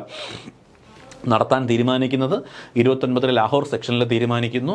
ആശയം ഗാന്ധിജിക്ക് കിട്ടിയത് ഹെൻറി ഡേവിഡ് തോറോസ് എന്ന് പറയുന്ന വ്യക്തിയുടെ സിവിൽ ഡിസോബിഡിയൻ്റ് എന്ന് പറയുന്ന ബുക്കിൽ നിന്നാണ് എന്നുകൂടി ഓർത്തു വയ്ക്കുക. ദാ നോക്കുക, Gandhiji gave the notice to Lord Irwin about the start of civil disobedient movement. Gandhiji എന്ത് ചെയ്യുന്നു? നമ്മളിങ്ങനെ ഒരു സിവിൽ ഡിസോബിഡിയൻ്റ് മൂവ്മെൻറ്റ് സ്റ്റാർട്ട് ചെയ്യാൻ പോവുകയാണ് എന്നൊരു നോട്ടീസ് ആർക്ക് കൊടുക്കുന്നുണ്ട്? ലോർഡ് ഇർവിന് കൊടുക്കുന്നുണ്ട്. അങ്ങനെ കൊടുത്ത ദിവസമാണ് 1930 മാർച്ച് 2. ഓക്കെ, ആർക്കാ കൊടുക്കുന്നത്? ലോർഡ് ഇർവിനാണ്. അപ്പോൾ അന്ന് ബ്രിട്ടീഷ് ഭരണത്തിലിരിക്കുന്ന വ്യക്തി ലോർഡ് ഇർവിൻ ആയതുകൊണ്ടാണ് അദ്ദേഹത്തിന് കൊടുക്കുന്നത്. ഓക്കെ, അപ്പോൾ സിവിൽ ഡിസോബിഡിയൻ നടക്കുന്ന സമയത്ത് വൈസ്രോയ് ആണെന്ന് ചോദിച്ചാൽ ലോർഡ് ഇർവിനാണ് എന്നും കൂടി പഠിച്ചു വയ്ക്കുക. അപ്പോൾ നമ്മൾ ഇങ്ങനെ ഒരു സമരം തുടങ്ങാൻ പോവുകയാണ് എന്ന് ലോർഡ് ഇർവിനെ ഗാന്ധിജി അറിയിക്കുന്നു. ആ അറിയിച്ച വർഷം 30 ഡേറ്റ് പഠിച്ചു വയ്ക്കുക, March 2. Okay, before starting civil disobedience movement, Gandhi presented 11-point demand to Lord Irwin. Gandhiji ഒരു 11 തത്വങ്ങൾ ലോർഡ് ഇർവിൻ്റെ മുൻപിലേക്ക് വയ്ക്കുന്നു. Before starting civil disobedient movement, ഈ സിവിൽ ഡിസോബിഡിയൻ്റ് മൂവ്മെൻറ്റ് തുടങ്ങുന്നതിന് മുമ്പായിട്ട് ഗാന്ധിജി ഒരു 11 തത്വങ്ങൾ എന്ത് ചെയ്യുന്നുണ്ട്? ലോർഡ് ഇർവിൻ്റെ മുമ്പിലേക്ക് വയ്ക്കുന്നുണ്ട്. അപ്പോൾ പഠിക്കേണ്ട സംഗതി 11 തത്വങ്ങൾ മുമ്പോട്ട് വെച്ചതാരെന്ന് ചോദിച്ചാൽ ഗാന്ധിജിയാണ്. ആരുടെ മുൻപിലാണ് വെച്ചതെന്ന് ചോദിച്ചാൽ ലോർഡ് ഇർവിൻ്റെ മുൻപിലാണ്. എന്തുമായിട്ട് ബന്ധപ്പെട്ടെന്ന് ചോദിച്ചാൽ സിവിൽ ഡിസോബിഡിയൻ്റ് മൂവ്മെൻറ്റുമായിട്ട് ബന്ധപ്പെട്ടാണ്, അല്ലെങ്കിൽ അത് തുടങ്ങുന്നതിന് മുമ്പാണ്. Salt satyagraha was a movement led by Gandhiji in 1930 as the part of civil disobedient movement. ഈ സിവിൽ ഡിസോബീഡിയൻ്റ് മൂവ്മെൻറ്റിൻ്റെ ഭാഗമായിട്ട് ഗാന്ധി നടത്തിയ സത്യാഗ്രഹമാണ് നമ്മൾ കേട്ടിട്ടുള്ള ദ സാൾട്ട് സത്യാഗ്രഹം. നമ്മളൊക്കെ കുഞ്ഞ് ക്ലാസ്സിൽ ഗാന്ധിജിയെക്കുറിച്ച് പഠിച്ച് തുടങ്ങുന്നത് തന്നെ ഉപ്പ് സത്യാഗ്രഹവുമായിട്ട് ബന്ധപ്പെട്ടായിരിക്കും. അപ്പോൾ ഈ സാൾട്ട് സത്യാഗ്രഹം, ഉപ്പ് സത്യാഗ്രഹം എന്ന് പറയുന്നത് 1930 നമ്മുടെ നിയമലംഘന പ്രസ്ഥാനവുമായിട്ട് ബന്ധപ്പെട്ട് ഗാന്ധിജി കൊണ്ടുവന്ന ഒരു സത്യാഗ്രഹ മാർഗമാണ്, അല്ലെങ്കിൽ ഗാന്ധീസ് ദണ്ഡി മാർച്ച് എന്നാണ് നമ്മളതിനെ പറയുന്നത്. ദണ്ഡി യാത്ര നമ്മൾ കേട്ടിട്ടുണ്ടല്ലോ. ഉപ്പ് സത്യാഗ്രഹം അല്ലെങ്കിൽ ദണ്ഡി മാർച്ച് എന്നൊക്കെ പറയുന്നത് ഈ പറയുന്ന സിവിൽ ഡിസോബിഡിയൻ്റ് മൂവ്മെൻറ്റിൻ്റെ ഭാഗമായിട്ട് നടന്ന ഒരു സംഭവമാണ്. നടക്കുന്ന വർഷം 30 എന്നുകൂടി ഓർക്കുക. ദണ്ഡി മാർച്ച് തുടങ്ങിയത്, അതൊന്ന് ഫോക്കസ് ചെയ്ത് പഠിക്കുക. ദണ്ഡി മാർച്ച് തുടങ്ങിയത് 1930 മാർച്ച് 12. വർഷം പഠിക്കേണ്ട, മാർച്ച് 12. അപ്പോൾ നിങ്ങൾ നോക്കിക്കേ, മാർച്ച് 2 ഇർവിന് പുള്ളി കത്തയച്ചു. നമ്മളിങ്ങനെ ഒരു സമരം, നിയമലംഘനം, അതായത് നിയമങ്ങളൊക്കെ ലംഘിക്കാൻ പോവുകയാണ്, ബ്രിട്ടീഷുകാരുടെ നിയമങ്ങളൊക്കെ നമ്മൾ ലംഘിക്കും എന്നുള്ളതാണ് സമരത്തിൻ്റെ പൊരുളെന്ന് പറയുന്നത്. അപ്പോൾ അതിൻ്റെ ഭാഗമായിട്ട് ആദ്യം ഗാന്ധിജി തീരുമാനിച്ചത് ആ ഉപ്പ് നിയമം, അതിനെക്കുറിച്ച് നമ്മൾ പറയുന്നുണ്ട്. ഉപ്പ് നിയമം ലംഘിക്കുക, അതായത് ഉപ്പ് കുറുക്കാനുള്ള ബ്രിട്ടീഷുകാരുടെ അധികാരം മാറ്റിയിട്ട് നമ്മൾ എന്ത് ചെയ്യുന്നു? ഉപ്പുണ്ടാക്കുന്നു എന്നുള്ളതാണ് ഈ ഒരു നിയമം എന്ന് പറയുന്നത്. അപ്പോൾ ആദ്യമായിട്ട് ഗാന്ധിജി സാൾട്ട് സത്യാഗ്രഹമാണ് നടത്തുന്നത്. അപ്പോൾ അതിന് വേണ്ടിയിട്ട് ദണ്ഡി മാർച്ച് തുടങ്ങുന്നത് March 12 1930 March 12 arrived on the shore. Dandi കടപ്പുറത്ത് അവർ എത്തിച്ചേരുന്നത് ഏപ്രിൽ 5. അപ്പോൾ മാർച്ച് 12 ഇവർ ദണ്ഡി യാത്ര തുടങ്ങുന്നു. മാർച്ച് 12 തുടങ്ങുന്ന ദണ്ഡി യാത്ര, ദണ്ഡി കടപ്പുറത്ത് എത്തിച്ചേരുന്നത് ഏപ്രിൽ 5. ഏപ്രിൽ 6 ഇവരെന്ത് ചെയ്യുന്നു? ഉപ്പ് നിയമം ലംഘിച്ചുകൊണ്ട് ഉപ്പ് കുറുക്കുന്നു. ക്ലിയർ അല്ലേ? അപ്പോൾ 3 ഡേറ്റുകൾ, മാർച്ച് 12, ഏപ്രിൽ 5, ഏപ്രിൽ 6. ദണ്ഡിയിലേക്ക് യാത്ര തിരിക്കുന്നു, ദണ്ഡിയിൽ എത്തിച്ചേരുന്നു, ഉപ്പ് നിയമം ലംഘിക്കുന്നു. ഓക്കെ, നോക്കുക. I know down the beggars for bread, he throw stones at me. Gandhiji പറഞ്ഞ വാക്കുകളാണ്. ഗാന്ധി ലോർഡ് ഇർവിനോട് പറഞ്ഞ വാക്കുകളാണ്. I knew down and beg for bread. ഞാൻ മുട്ടുകുത്തി അപ്പത്തിന് വേണ്ടി യാചിച്ചു. He throw stones at me. അവരെനിക്ക് എറിഞ്ഞത് കല്ലുകളാണ്, അവരെനിക്ക് എറിഞ്ഞു തന്നത് കല്ലുകളാണ് എന്ന് ഗാന്ധിജി പറഞ്ഞത്, ഇർവിനോട് ഗാന്ധിജി പറഞ്ഞൊരു സെൻറ്റൻസ് ആണ് കൊടുത്തിരിക്കുന്നത്. ഞാൻ മുട്ടുകുത്തി നിന്ന് അപ്പത്തിന് വേണ്ടി യാചിച്ചപ്പോൾ അവർ എനിക്ക് എറിഞ്ഞു തന്നത് കല്ലുകളാണ് എന്ന് ഗാന്ധിജി ഇർവിനോട് പറയുകയാണ് ചെയ്തത്. ഈ പറയുന്ന സിവിൽ നിയമലംഘന പ്രസ്ഥാനവുമായിട്ടാണ് ഗാന്ധിജി ഇങ്ങനെ ഒരു പ്രസ്താവന പറയുന്നത്. The violation of the law was the violation of the anti people civil law of British. The violation of law, നിയമത്തിൻ്റെ ലംഘനം എന്ന് പറയുന്നത് the violation of anti people civil law of British. ബ്രിട്ടീഷുകാരുടെ ആൻറ്റി പീപ്പിൾ സിവിൽ ലോക്കെതിരെയുള്ള വയലേഷനാണ്. Anti people civil law എന്ന് പറഞ്ഞാൽ ജനവിരുദ്ധ നിയമങ്ങൾക്കെതിരെയുള്ള ഒരു വയലേഷനാണ് എന്നുള്ളതാണ്. Okay, Gandhiji choose it as a weapon of war in civil disobedient movement. Gandhiji ഈ സിവിൽ ഡിസോബിഡിയൻ്റ് മൂവ്മെൻറ്റിൽ ഒരു ആയുധമായിട്ട് ഉപയോഗിച്ച സാധനം എന്തെന്ന് ചോദിച്ചാൽ അത് ഉപ്പാണ്. ഉപ്പ്. ഇത് നല്ലൊരു ക്വസ്റ്റ്യൻ ആണ്. Gandhiji choose it as a weapon of war in civil disobedient movement. ഈ നിയമലംഘന പ്രസ്ഥാനം നടക്കുന്ന അല്ലെങ്കിൽ നിയമലംഘന സമരം നടക്കുന്ന സമയത്ത് ഗാന്ധിജി ബ്രിട്ടീഷുകാർക്കെതിരെ ഉപയോഗിച്ച ആയുധം ഏത് എന്ന് ചോദിച്ചാൽ ഉത്തരം സാൾട്ടാണ്, സാൾട്ട്, ഉപ്പാണ്. Okay, leader of salt satyagraha at Dharasana salt factory in Gujarat. ഗുജറാത്തിലുള്ളൊരു ഉപ്പ് ഫാക്ടറിയാണ് ധർണസാന. ഗുജറാത്തിലുള്ളൊരു സ്ഥലമാണെന്ന് പറയുന്നത് ധരസാന, ധരസാന എന്നാണ് കേട്ടോ പറയുന്നത്.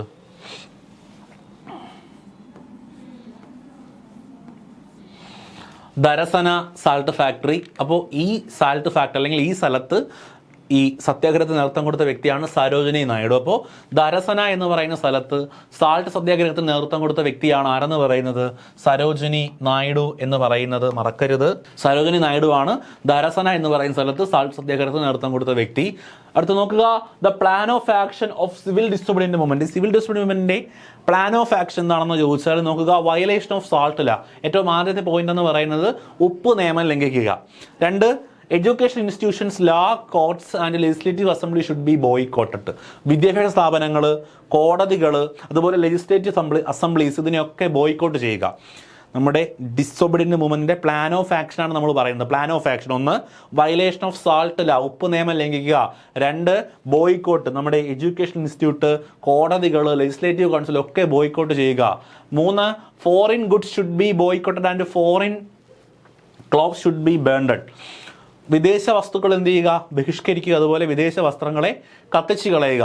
ഓക്കെ, അടുത്തത് government tax should be rejected. Government ടാക്സുകൾ എന്ത് ചെയ്യുക, റിജക്റ്റ് ചെയ്യുക. അടുത്ത point, woman should hold dharna in front of liquor shops. സ്ത്രീകളെ കൊണ്ട് മദ്യഷോപ്പുകൾക്ക് മുമ്പിൽ ധർണ നടത്തിക്കുക. ഓക്കെ, ഇത്രയുമാണ് നമ്മുടെ ഈ സിവിൽ ഡിസോബീഡിയന്റ് മൂവ്മെന്റിന്റെ പ്ലാൻ ഓഫ് ആക്ഷൻ എന്ന് പറയുന്നത്. ഒരിക്കൽ കൂടി പഠിക്കാം. 1, വയലേഷൻ ഓഫ് സാൾട്ട് ലാ, സാൾട്ട് ലാ ലംഘിക്കുക. 2, എഡ്യൂക്കേഷൻ ഇൻസ്റ്റിറ്റ്യൂട്ട്, കോടതികൾ, ലെജിസ്ലേറ്റീവ് അസംബ്ലീസ് ഒക്കെ ബോയ്ക്കോട്ട് ചെയ്യുക, ബഹിഷ്കരിക്കുക. 3 എന്ന് പറയുന്നത് ഫോറിൻ ഗുഡ്സും ഫോറിൻ ക്ലോത്ത്സും ബോയ്ക്കോട്ട് ചെയ്യുക. ഫോറിൻ ക്ലോത്ത്സിനെ എന്ത് ചെയ്യുക, ഷുഡ് ബി ബ്രാൻഡഡ്, കത്തിച്ച് കളയുക. വിദേശ വസ്ത്രങ്ങളെ കത്തിച്ച് കളയുക. 3, government tax should be rejected. Government നികുതികളൊക്കെ എന്ത് ചെയ്യുക, നിഷേധിക്കുക. അടുത്തത്, woman should hold dharna in front of liquor shops. സ്ത്രീകളെ കൊണ്ട് അല്ലെങ്കിൽ സ്ത്രീകൾ നമ്മുടെ മദ്യഷോപ്പുകൾക്ക് മുമ്പിൽ ധർണ നടത്തുക തുടങ്ങിയവയൊക്കെയായിരുന്നു നമ്മുടെ സിവിൽ ഡിസോബീഡിയന്റ് മൂവ്മെന്റിന്റെ പ്ലാൻ ഓഫ് ആക്ഷൻ. ഇതിൽ ഏറ്റവും ആദ്യത്തേതാണ് ഈ വയലേഷൻ ഓഫ് സാൾട്ട് ലാ, ഉപ്പ് നിയമം ലംഘിക്കുക. അതിനു വേണ്ടിയിട്ടാണ് ദണ്ഡി മാർച്ച് നടത്തുന്നത്. Okay, the demand put forward by Gandhiji as the part of civil disobedient movement. Civil disobedient movement ഭാഗമായിട്ട് ഗാന്ധി മുമ്പോട്ട് വെച്ച ഡിമാൻഡുകൾ എന്തൊക്കെയായിരുന്നു എന്നാണ്. The demand put forward by Gandhiji as the part of civil disobedient movement. Civil disobedient മൂവ്മെന്റിന്റെ ഭാഗമായിട്ട് ഗാന്ധി മുമ്പോട്ട് വെച്ച ഡിമാൻഡുകളാണ് remove salt tax. Salt tax remove ചെയ്യണം. 2, give 50% tax relief to farmers. ഫാർമേഴ്സിന് 50% നികുതി ഇളവ് കൊടുക്കണം. 2 പോയിന്റുകൾ. 1, ഉപ്പിന് ടാക്സ് കൊടുക്കണം, ആ ടാക്സ് നിരോധിക്കണം. 2, 50% കർഷകർക്ക് നികുതി ഇളവ് കൊടുക്കുക. 3, increase tax on imported of foreign clothes. ഇങ്ങോട്ട് ഇമ്പോർട്ട് ചെയ്യുന്ന ഫോറിൻ ക്ലോത്തിൻ്റെ ടാക്സ് കൂട്ടണം. ഡിസൊബീഡിയന്റ് മൂവ്മെന്റ് സ്റ്റാർട്ട് ചെയ്യുന്നതിന് മുമ്പ് ഗാന്ധിജി മുമ്പോട്ട് വെച്ച കാര്യങ്ങളാണ്. ഇതൊക്കെ ചെയ്താൽ ഡിസൊബീഡിയന്റ് മൂവ്മെന്റ് നമ്മൾ പിൻവലിക്കും അല്ലെങ്കിൽ തുടരും എന്ന് പറഞ്ഞ് ഗാന്ധിജി ഡിമാൻഡ് ചെയ്ത കാര്യങ്ങളാണ് ഇതൊക്കെ. 3 പഠിച്ചേ, ക്ലിയർ ആണേ. അടുത്തത് നോക്കുക, റിലീസ് പൊളിറ്റിക്കൽ പ്രിസണേഴ്സ്. രാഷ്ട്രീയ തടവുകാരെയൊക്കെ വിട്ടയക്കുക. 3-4 പോയിന്റ് ക്ലിയർ ആയേ. 1, remove salt tax, give 50% tax relief farmers, increase taxes on important of foreign clothing. അടുത്തത്, റിലീസ് പൊളിറ്റിക്കൽ പ്രിസണേഴ്സ്, രാഷ്ട്രീയ തടവുകാരെ മോചിപ്പിക്കുക. Cut military spending and salaries of top officials. ഉയർന്ന ഉദ്യോഗസ്ഥർക്ക് കൊടുക്കുന്ന സാലറി കുറയ്ക്കുക. അതുപോലെ സൈന്യത്തിന് വേണ്ടി ചിലവഴിക്കുന്ന സാലറി ഒക്കെ കുറയ്ക്കുക. അതായത് ബ്രിട്ടീഷുകാരാണ് ഇവിടെ ഭരിക്കുന്നത്. ഇപ്പോൾ ഗവൺമെൻറ് എന്ന് പറഞ്ഞാൽ ബ്രിട്ടീഷ് ഗവൺമെൻറ്റാണ്. ബ്രിട്ടീഷ് ഗവൺമെൻറ് സൈന്യത്തിന് വേണ്ടി കൊടുക്കുന്ന പൈസയും അതുപോലെ തന്നെ ഉയർന്ന ഉദ്യോഗസ്ഥർക്ക് കൊടുക്കുന്ന ശമ്പളമൊക്കെ എന്ത് ചെയ്യുക, കുറയ്ക്കുക. അതുപോലെ disband the intelligence until assigned to monitor Indians. അത് നോക്കുക. ഇന്ത്യക്കാരെ അസൈൻ ചെയ്യാൻ വേണ്ടി അല്ലെങ്കിൽ ഇന്ത്യക്കാരെ നിരീക്ഷിക്കാൻ വേണ്ടിയിട്ട് നിയോഗിച്ചിട്ടുള്ള ഇൻ്റലിജൻസിൽ ആളുകളെ നിയോഗിച്ചിട്ടുണ്ട്. എന്തിനു വേണ്ടിയിട്ട്? ഇന്ത്യക്കാരെ മോണിറ്റർ ചെയ്യാൻ വേണ്ടി. ഇന്ത്യക്കാർ ആരെങ്കിലുമൊക്കെ സംഘടിച്ച് ബ്രിട്ടീഷുകാർക്കെതിരെ സമരങ്ങൾ നടത്തുന്നുണ്ടോ, അക്രമങ്ങൾ പ്ലാൻ ചെയ്യുന്നുണ്ടോ തുടങ്ങിയ കാര്യങ്ങൾ പഠിക്കാൻ വേണ്ടിയിട്ട് ഇൻ്റലിജൻസിനെ നിയമിച്ചിട്ടുണ്ട്. അത് ഡിസ്ബാൻഡ് ചെയ്യുക, അവരെയൊക്കെ ബാൻ ചെയ്യുക. അതുപോലെ സ്റ്റാർട്ട് കോസ്റ്റൽ ഷിപ്പിംഗ്, തീരദേശ കപ്പൽ ഗതാഗതം ആരംഭിക്കുക, തീരദേശത്ത് ഷിപ്പിംഗ് കപ്പൽ ഗതാഗതം ആരംഭിക്കുക. അതുപോലെ തന്നെ implement a complete ban alcohol, പൂർണ്ണമായും മദ്യനിരോധനം കൊണ്ടുവരിക തുടങ്ങിയവയൊക്കെയാണ് ഗാന്ധിജി ഈ സിവിൽ ഡിസോബിഡിയൻ്റ് മൂവ്മെൻറ്റുമായിട്ട് മുൻപോട്ട് വെച്ച ഡിമാൻഡുകളെന്ന് പറയുന്നത്. ഒരിക്കൽ കൂടി ഒന്ന് സ്പീഡിന് പറഞ്ഞു പോകാം, എൻ്റെ കൂടെ പറഞ്ഞു പഠിച്ചോണം. ഒന്ന് പറഞ്ഞേ, നിങ്ങൾ പറഞ്ഞേ. Remove salt tax. 2, എത്ര ശതമാനം ടാക്സ് കുറച്ച് കൊടുക്കണം? 50%. ആർക്കാ കുറയ്ക്കേണ്ടേ? ഫാർമേഴ്സിന്. അടുത്തത് എന്ത് ചെയ്യുക? Increase tax on important of clothing foreign clothes, വിദേശ വസ്ത്രങ്ങൾ ഇമ്പോർട്ട് ചെയ്യുന്നതിൻ്റെ ടാക്സ് എന്ത് ചെയ്യുക? കൂട്ടുക. പിന്നെന്ത് പറഞ്ഞു? പൊളിറ്റിക്കൽ പ്രിസണേഴ്സിനെ റിമൂവ് ചെയ്യുക എന്ന് പറഞ്ഞു, അല്ലെങ്കിൽ മോചിപ്പിക്കുക എന്ന് പറഞ്ഞു. അടുത്തത് മിലിറ്ററി സ്പെൻഡിങ്ങും ഉയർന്ന ഉദ്യോഗസ്ഥരുടെ സാലറിയും കട്ട് ചെയ്യുക. അടുത്തത് ഇന്ത്യക്കാരെ നിരീക്ഷിക്കാൻ വേണ്ടി നിയോഗിച്ചിട്ടുള്ള ഇൻ്റലിജൻസിനെയൊക്കെ എന്ത് ചെയ്യുക? ഡിസ്ബാൻഡ് ചെയ്യുക, നിരോധിക്കുക. തീരദേശ ഷിപ്പിംഗ് എന്ത് ചെയ്യുക? ആരംഭിക്കുക. Implement a complete ban on alcohol, പൂർണ്ണമായും മദ്യം നിരോധിക്കുക. ഇതൊക്കെയായിരുന്നു ഗാന്ധിജിയുടെ പ്രധാനപ്പെട്ട ഡിമാൻഡുകളെന്ന് പറയുന്നത്. Okay, factors that lead to Gandhi to choose salt as a weapon of struggle. നമ്മൾ പഠിച്ചല്ലോ, ഗാന്ധിജി ബ്രിട്ടീഷുകാർക്കെതിരെ ഒരു ആയുധമായിട്ട് ഉപയോഗിച്ചത് സാൾട്ടാണ്. എന്തുകൊണ്ടാണ് ഗാന്ധിജി ഉപ്പ് നിയമം ലംഘിച്ചത്? ഇവിടെ വേറെ നിയമങ്ങളില്ല ലംഘിക്കാൻ. എന്തുകൊണ്ടാണ് ഗാന്ധിജി ഉപ്പ് നിയമം തന്നെ ലംഘിക്കാനായിട്ട് തീരുമാനിച്ചത് എന്നുള്ളതാണ് നമ്മൾ ചർച്ച ചെയ്യാൻ പോകുന്നത്. നോക്കുക, 2/5 of the British government tax revenue come from the tax of salt. ഏകദേശം 2% ബ്രിട്ടീഷുകാരുടെ ടാക്സും കിട്ടിയിരുന്നത് ഈ ടാക്സ് ഓൺ സാൾട്ടിൽ നിന്നാണ്, അല്ലെങ്കിൽ ഉപ്പിൽ നിന്ന് കിട്ടുന്ന ഉപ്പ് നികുതിയിൽ നിന്നാണ്. ഏകദേശം 2/5 ഓഫ് ദ ബ്രിട്ടീഷ് ഗവൺമെൻറ്റും എന്ത് കിട്ടിയിരുന്നത്? ടാക്സ് കിട്ടിയിരുന്നത്. ഓക്കെ, ക്ലിയർ, മനസ്സിലായോ? ബ്രിട്ടീഷുകാർ കിട്ടിയിരുന്ന ടാക്സിൽ ഏകദേശം 2% ഈ ഉപ്പിൽ നിന്ന് കിട്ടുന്ന നികുതിയായിരുന്നു. അതാണ് ഒന്നാമത്തെ കാരണം. 2, the tax was heavy burdened on the poor. പാവപ്പെട്ട ആളുകളെ കൊണ്ട് താങ്ങാൻ പറ്റുന്നതിനേക്കാളും വളരെ കൂടുതലായിരുന്നു ഉപ്പിനുള്ള നികുതി എന്ന് പറയുന്നത്. നമ്മൾ ആലോചിക്കുക, ഉപ്പ്, നമ്മൾ ഇന്ന് ഉപയോഗിക്കുന്ന ഉപ്പിന് വരെ വളരെ ഉയർന്ന നികുതി എന്ത് കൊടുക്കണമായിരുന്നു? വളരെ പാവപ്പെട്ട ആളുകൾ കൊടുക്കണമായിരുന്നു. നോക്കണേ, ഹെവിലി ഫോർ പൂവേഴ്സ്, പാവപ്പെട്ട ആളുകൾക്ക് താങ്ങാൻ പറ്റുന്നതിലും ഒരുപാട് നികുതിയായിരുന്നു ഉപ്പിന്. A ban was imposed on local small scale salt producers for making salt. ഈ ചെറുകിട രീതിയിൽ ഉപ്പുണ്ടാക്കി വിൽക്കുന്ന പാവപ്പെട്ട ആളുകളുണ്ടായിരുന്നു, അവരെ ബാൻ ചെയ്തു ഉപ്പുണ്ടാക്കുന്നതിൽ. A ban was imposed on local small scale salt producers making salt. അതായത് കുടില വ്യവസായ അടിസ്ഥാനത്തിൽ, അല്ലെങ്കിൽ ചെറുകിട അടിസ്ഥാനത്തിൽ സ്മാൾ സ്കെയിൽ, വളരെ ചെറിയ തോതിൽ ഉപ്പുണ്ടാക്കി വിൽക്കുന്ന ആളുകളുണ്ടായിരുന്നു, അവരെയൊക്കെ ബാൻ ചെയ്തു. അങ്ങനെ ഉപ്പുണ്ടാക്കി വിൽക്കാൻ പാടില്ല, ഇത് ഗവൺമെൻറ്റിന് മാത്രമേ പാടുള്ളൂ എന്നൊരു നിയമം കൊണ്ടുവന്നു. Okay, the price of salt was tripled. ഉപ്പിൻ്റെ വില എന്ത് ചെയ്തു? ഇരട്ടിച്ചു. അതായത് നിങ്ങൾ നോക്കൂ, ഉപ്പിൻ്റെ നികുതി കൂട്ടി പാവപ്പെട്ടവർക്ക് താങ്ങാൻ പറ്റുന്നതിനേക്കാളും ഉയർന്ന നികുതി ഉണ്ടാക്കി. വരുമാനത്തിൻ്റെ 2/5 ഉപ്പിൽ നിന്നുണ്ടാക്കി. ഇനി സാധാരണക്കാർ ഉപ്പുണ്ടാക്കുമായിരുന്നു, അവർക്ക് അങ്ങനെ ഉണ്ടാക്കാനുള്ള അനുമതി നിഷേധിച്ചു. എന്നിട്ട് ഉപ്പിൻ്റെ വില 3 ഇരട്ടിയാക്കി. Okay, abolish the salt tax was a slogan that was meant to awake the ordinary people. നോക്കിക്കേ, ഗാന്ധിജി എന്തുകൊണ്ട് ഉപ്പ് ഉപയോഗിച്ചു നമ്മൾ ചർച്ച ചെയ്യുന്നത്. അപ്പോൾ ഇത്രയും രീതിയിൽ ഉപ്പിന് വിലയും അല്ലെങ്കിൽ നികുതിയൊക്കെ കൊടുത്തുകൊണ്ടിരിക്കുന്ന സമയത്ത് സാധാരണക്കാരാണല്ലോ കൂടുതലായിട്ട് ഉപ്പ് ഉപയോഗിക്കും, എല്ലാവരും ഉപയോഗിക്കും. സാധാരണക്കാർക്ക് അത്രയും അത്യാവശ്യമായിട്ടൊരു സാധനമാണ് ഉപ്പെന്ന് പറയുന്നത്.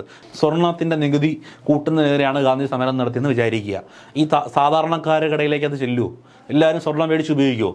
പക്ഷെ അതുപോലെയല്ല ഉപ്പെന്ന് പറയുന്നത് എല്ലാ മേഖലയിലുള്ള ആളുകൾ ഉപയോഗിക്കുന്ന സാധനമാണ്. അപ്പോൾ അബോളിഷ് ദ സാൾട്ട് ടാക്സ് ഉപ്പ് നികുതി അബോളിഷ് ചെയ്യുക, നിർത്തലാക്കുക എന്ന് പറയുന്നതായിരുന്നു ഈ സമയത്തുണ്ടായിരുന്ന ഒരു സ്ലോഗൻ എന്ന് പറയുന്നത്. ഈ സ്ലോഗൻ എന്ത് കഴിയുമായിരുന്നു? Mean to awake the ordinary people, സാധാരണക്കാരെ ഉണർത്താൻ കഴിയുമായിരുന്നു. സാധാരണക്കാർക്കിടയിലേക്ക് ഈ സ്ലോഗൻ ഉയർന്ന് ആഴത്തിൽ ഇറങ്ങിച്ചൊല്ലും. ഉപ്പ് നികുതി കുറയ്ക്കുക, അല്ലെങ്കിൽ ഉപ്പ് നികുതി അബോളിഷ് ചെയ്യുക എന്ന് പറയുന്ന സ്ലോഗൻ വളരെ പെട്ടെന്ന് താഴേക്കിടയിലുള്ള ആളുകളിലേക്ക്, സാധാരണക്കാർക്കിടയിലേക്ക് വ്യാപിക്കും എന്നറിയാവുന്നത് കൊണ്ടാണ് ഗാന്ധിജി ഉപ്പിനെ എന്താക്കിയത്? ഒരു ആയുധമാക്കി എടുത്തത് എന്നുള്ളതാണ് നമ്മൾ മനസ്സിലാക്കേണ്ട കാര്യം. ഓക്കെ, ഇനി achievement resulting from the civil disobedient movement. ഈ നോൺ കോർപ്പറേഷൻ മൂവ്മെൻറ്റ് പോലെ സിവിൽ ഡിസൊബീഡിയൻ്റ് മൂവ്മെൻറ്റ് പരാജയപ്പെട്ടു പോയോ എന്ന് ചോദിച്ചാൽ ഇല്ല, അവിടെ കുറച്ച് അച്ചീവ്മെൻ്റ് ഒക്കെ കിട്ടി.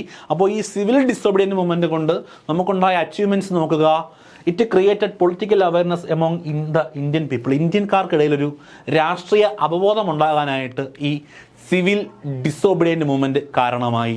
2, the British become convinced of the need of for the power to be transferred to the Indians. അധികാരം ഇന്ത്യക്കാർക്ക് കൈമാറ്റം ചെയ്യപ്പെടേണ്ടത് ആവശ്യമാണ് എന്ന് ബ്രിട്ടീഷുകാർക്ക് മനസ്സിലായി. ദ ബ്രിട്ടീഷ് ബിക്കം കൺവിൻസ്ഡ്, ബ്രിട്ടീഷുകാർ കൺവിൻസ്ഡ് ആയി.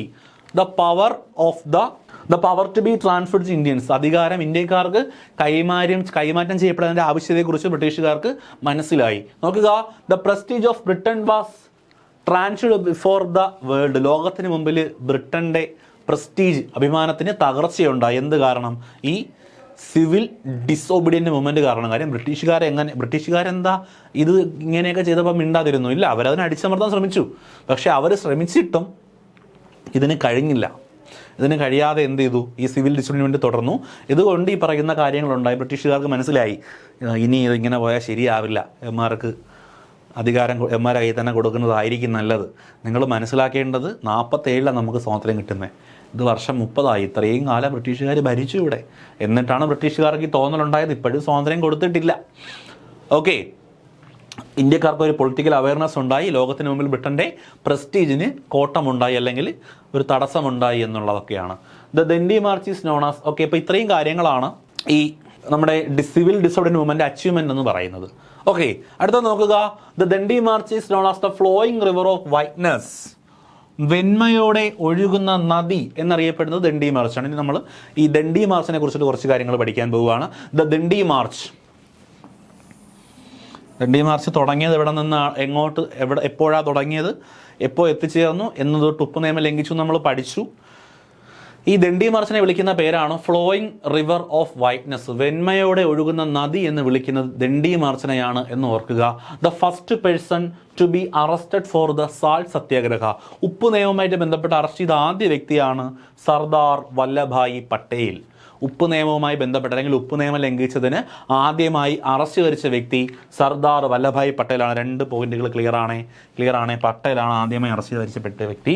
അങ്ങനെയാണെങ്കിൽ Rukmini Lakshmipathy was the first woman to be arrested for participating in the salt സത്യാഗ്രഹ. ഉപ്പ് സത്യാഗ്രഹത്തിൽ പങ്കെടുത്തതിൻ്റെ പേരിൽ അറസ്റ്റ് വരിച്ച ആദ്യത്തെ വനിതയാരെന്ന് ചോദിച്ചാൽ രുക്മിണി ലക്ഷ്മിപതിയാണ്. അപ്പോൾ രുക്മിണി ലക്ഷ്മിപതി ആദ്യ വനിത അറസ്റ്റ് വരിച്ചു.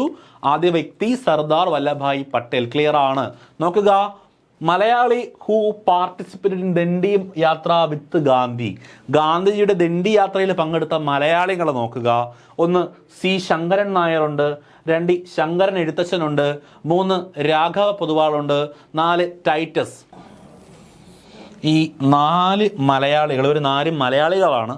ഇവർ 4 പേരും ഗാന്ധിജിയോടൊപ്പം ദണ്ഡി മാർച്ചിൽ പങ്കെടുത്ത മലയാളികളാണ്. ശ്രദ്ധിക്കുക, ദണ്ഡി മാർച്ചിൽ പങ്കെടുത്ത മലയാളികൾ ആരൊക്കെ? നല്ല ചോദ്യം. ഗാന്ധിജിയോടൊപ്പം ദണ്ഡി യാത്രയിൽ പങ്കെടുത്ത മലയാളികൾ. ഉപ്പ് സത്യാഗ്രഹത്തിൽ പങ്കെടുത്ത മലയാളികൾ വേറെയുമുണ്ട്. ഉപ്പ് സത്യാഗ്രഹം ദണ്ഡിയിൽ മാത്രമല്ല നടക്കുന്നത്, രാജ്യവ്യാപകമായിട്ട് കേരളത്തിൽ ഉൾപ്പെടെ പല സ്ഥലങ്ങളിലും നടക്കുന്നുണ്ട്. ദണ്ഡി യാത്രയിൽ ഗാന്ധിജിയോടൊപ്പം പങ്കെടുത്ത മലയാളികൾ 4 പേരാണ്. C Sankaran Nair, Sankaran Ezhuthachan, Raghava Poduval, Titus. Okay, who led the salt satyagraha after Gandhiji's arrest. Gandhiji arrest വരിച്ചതിനെ തുടർന്ന് ഉപ്പ് സത്യാഗ്രഹത്തിന് നേതൃത്വം കൊടുത്ത വ്യക്തിയാണ് അബ്ബാസ് ദിയാബ്ജി.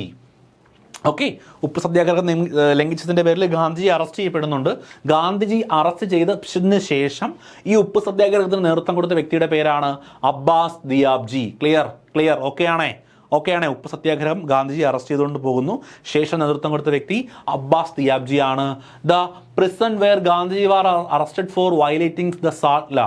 ഉപ്പ് നിയമം ലംഘിച്ചതിൻ്റെ പേരിൽ ഗാന്ധിജി അറസ്റ്റ് ചെയ്ത് താമസിച്ച ജയിലാണ് ഏർവാദ ജയിൽ, പൂനെയിലെ Yerwada jail. Okay, Sarojini Naidu led the protest after Abbas Tyabji's arrest. Abbas Tyabji arrest ചെയ്ത ശേഷം പ്രൊട്ടസ്റ്റിന് നേതൃത്വം കൊടുത്ത വ്യക്തിയാണ് സരോജിനി നായിഡു. അപ്പോൾ നോക്കിക്കേ, ആദ്യം ഗാന്ധിജി അറസ്റ്റ് ചെയ്തിട്ട് ഏർവാദ ജയിലിൽ കൊണ്ട് പാർപ്പിക്കുന്നു. അപ്പോൾ അബ്ബാസ് ദിയാബ്ജി എന്ത് ചെയ്യുന്നു? നേതൃത്വം കൊടുക്കുന്നു. ശേഷം അബ്ബാസ് ദിയാബ്ജി അറസ്റ്റ് ചെയ്യപ്പെടുന്നു. അയാൾ അറസ്റ്റ് ചെയ്ത ശേഷം ആര് നേതൃത്വം കൊടുക്കുന്നു? സരോജിനി നായിഡു ഉപ്പ് സമരത്തിന് നേതൃത്വം കൊടുക്കുന്നു. Okay, Dharasana satyagraha was led by, നമ്മൾ നേരത്തെ പഠിച്ചതാണ്.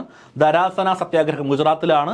നേതൃത്വം കൊടുത്ത വ്യക്തി സരോജിനി നായിഡു ആണ്. നമ്മൾ പഠിച്ചല്ലോ, ഗുജറാത്തിലൊരു സ്ഥലമാണ് ധരാസന, അവിടെയുള്ളൊരു ഉപ്പ് ഫാക്ടറി, അവിടെ ഈ ഉപ്പ് സത്യാഗ്രഹം നടക്കുന്നു. അതിന് നേതൃത്വം കൊടുത്ത വ്യക്തിയാണ് സരോജിനി നായിഡു എന്ന് പറയുന്നത്. American news magazine scoffed Gandhi for his thin body and cop with like clothes. ഗാന്ധിജിയുടെ മെലിഞ്ഞ ശരീരത്തെയും അതുപോലെ അദ്ദേഹത്തിൻ്റെ കോപ്പ് ലൈക്ക് ക്ലോത്ത്, ചിലന്തി വല പോലെയുള്ള വസ്ത്രത്തെയും എന്ന് പറഞ്ഞിട്ട് അദ്ദേഹത്തെ കളിയാക്കിയ മാഗസിനാണ് ടൈം മാഗസിൻ. ഓക്കെ, മനസ്സിലായോ? ഗാന്ധിജീനെ എന്ത് ചെയ്തു?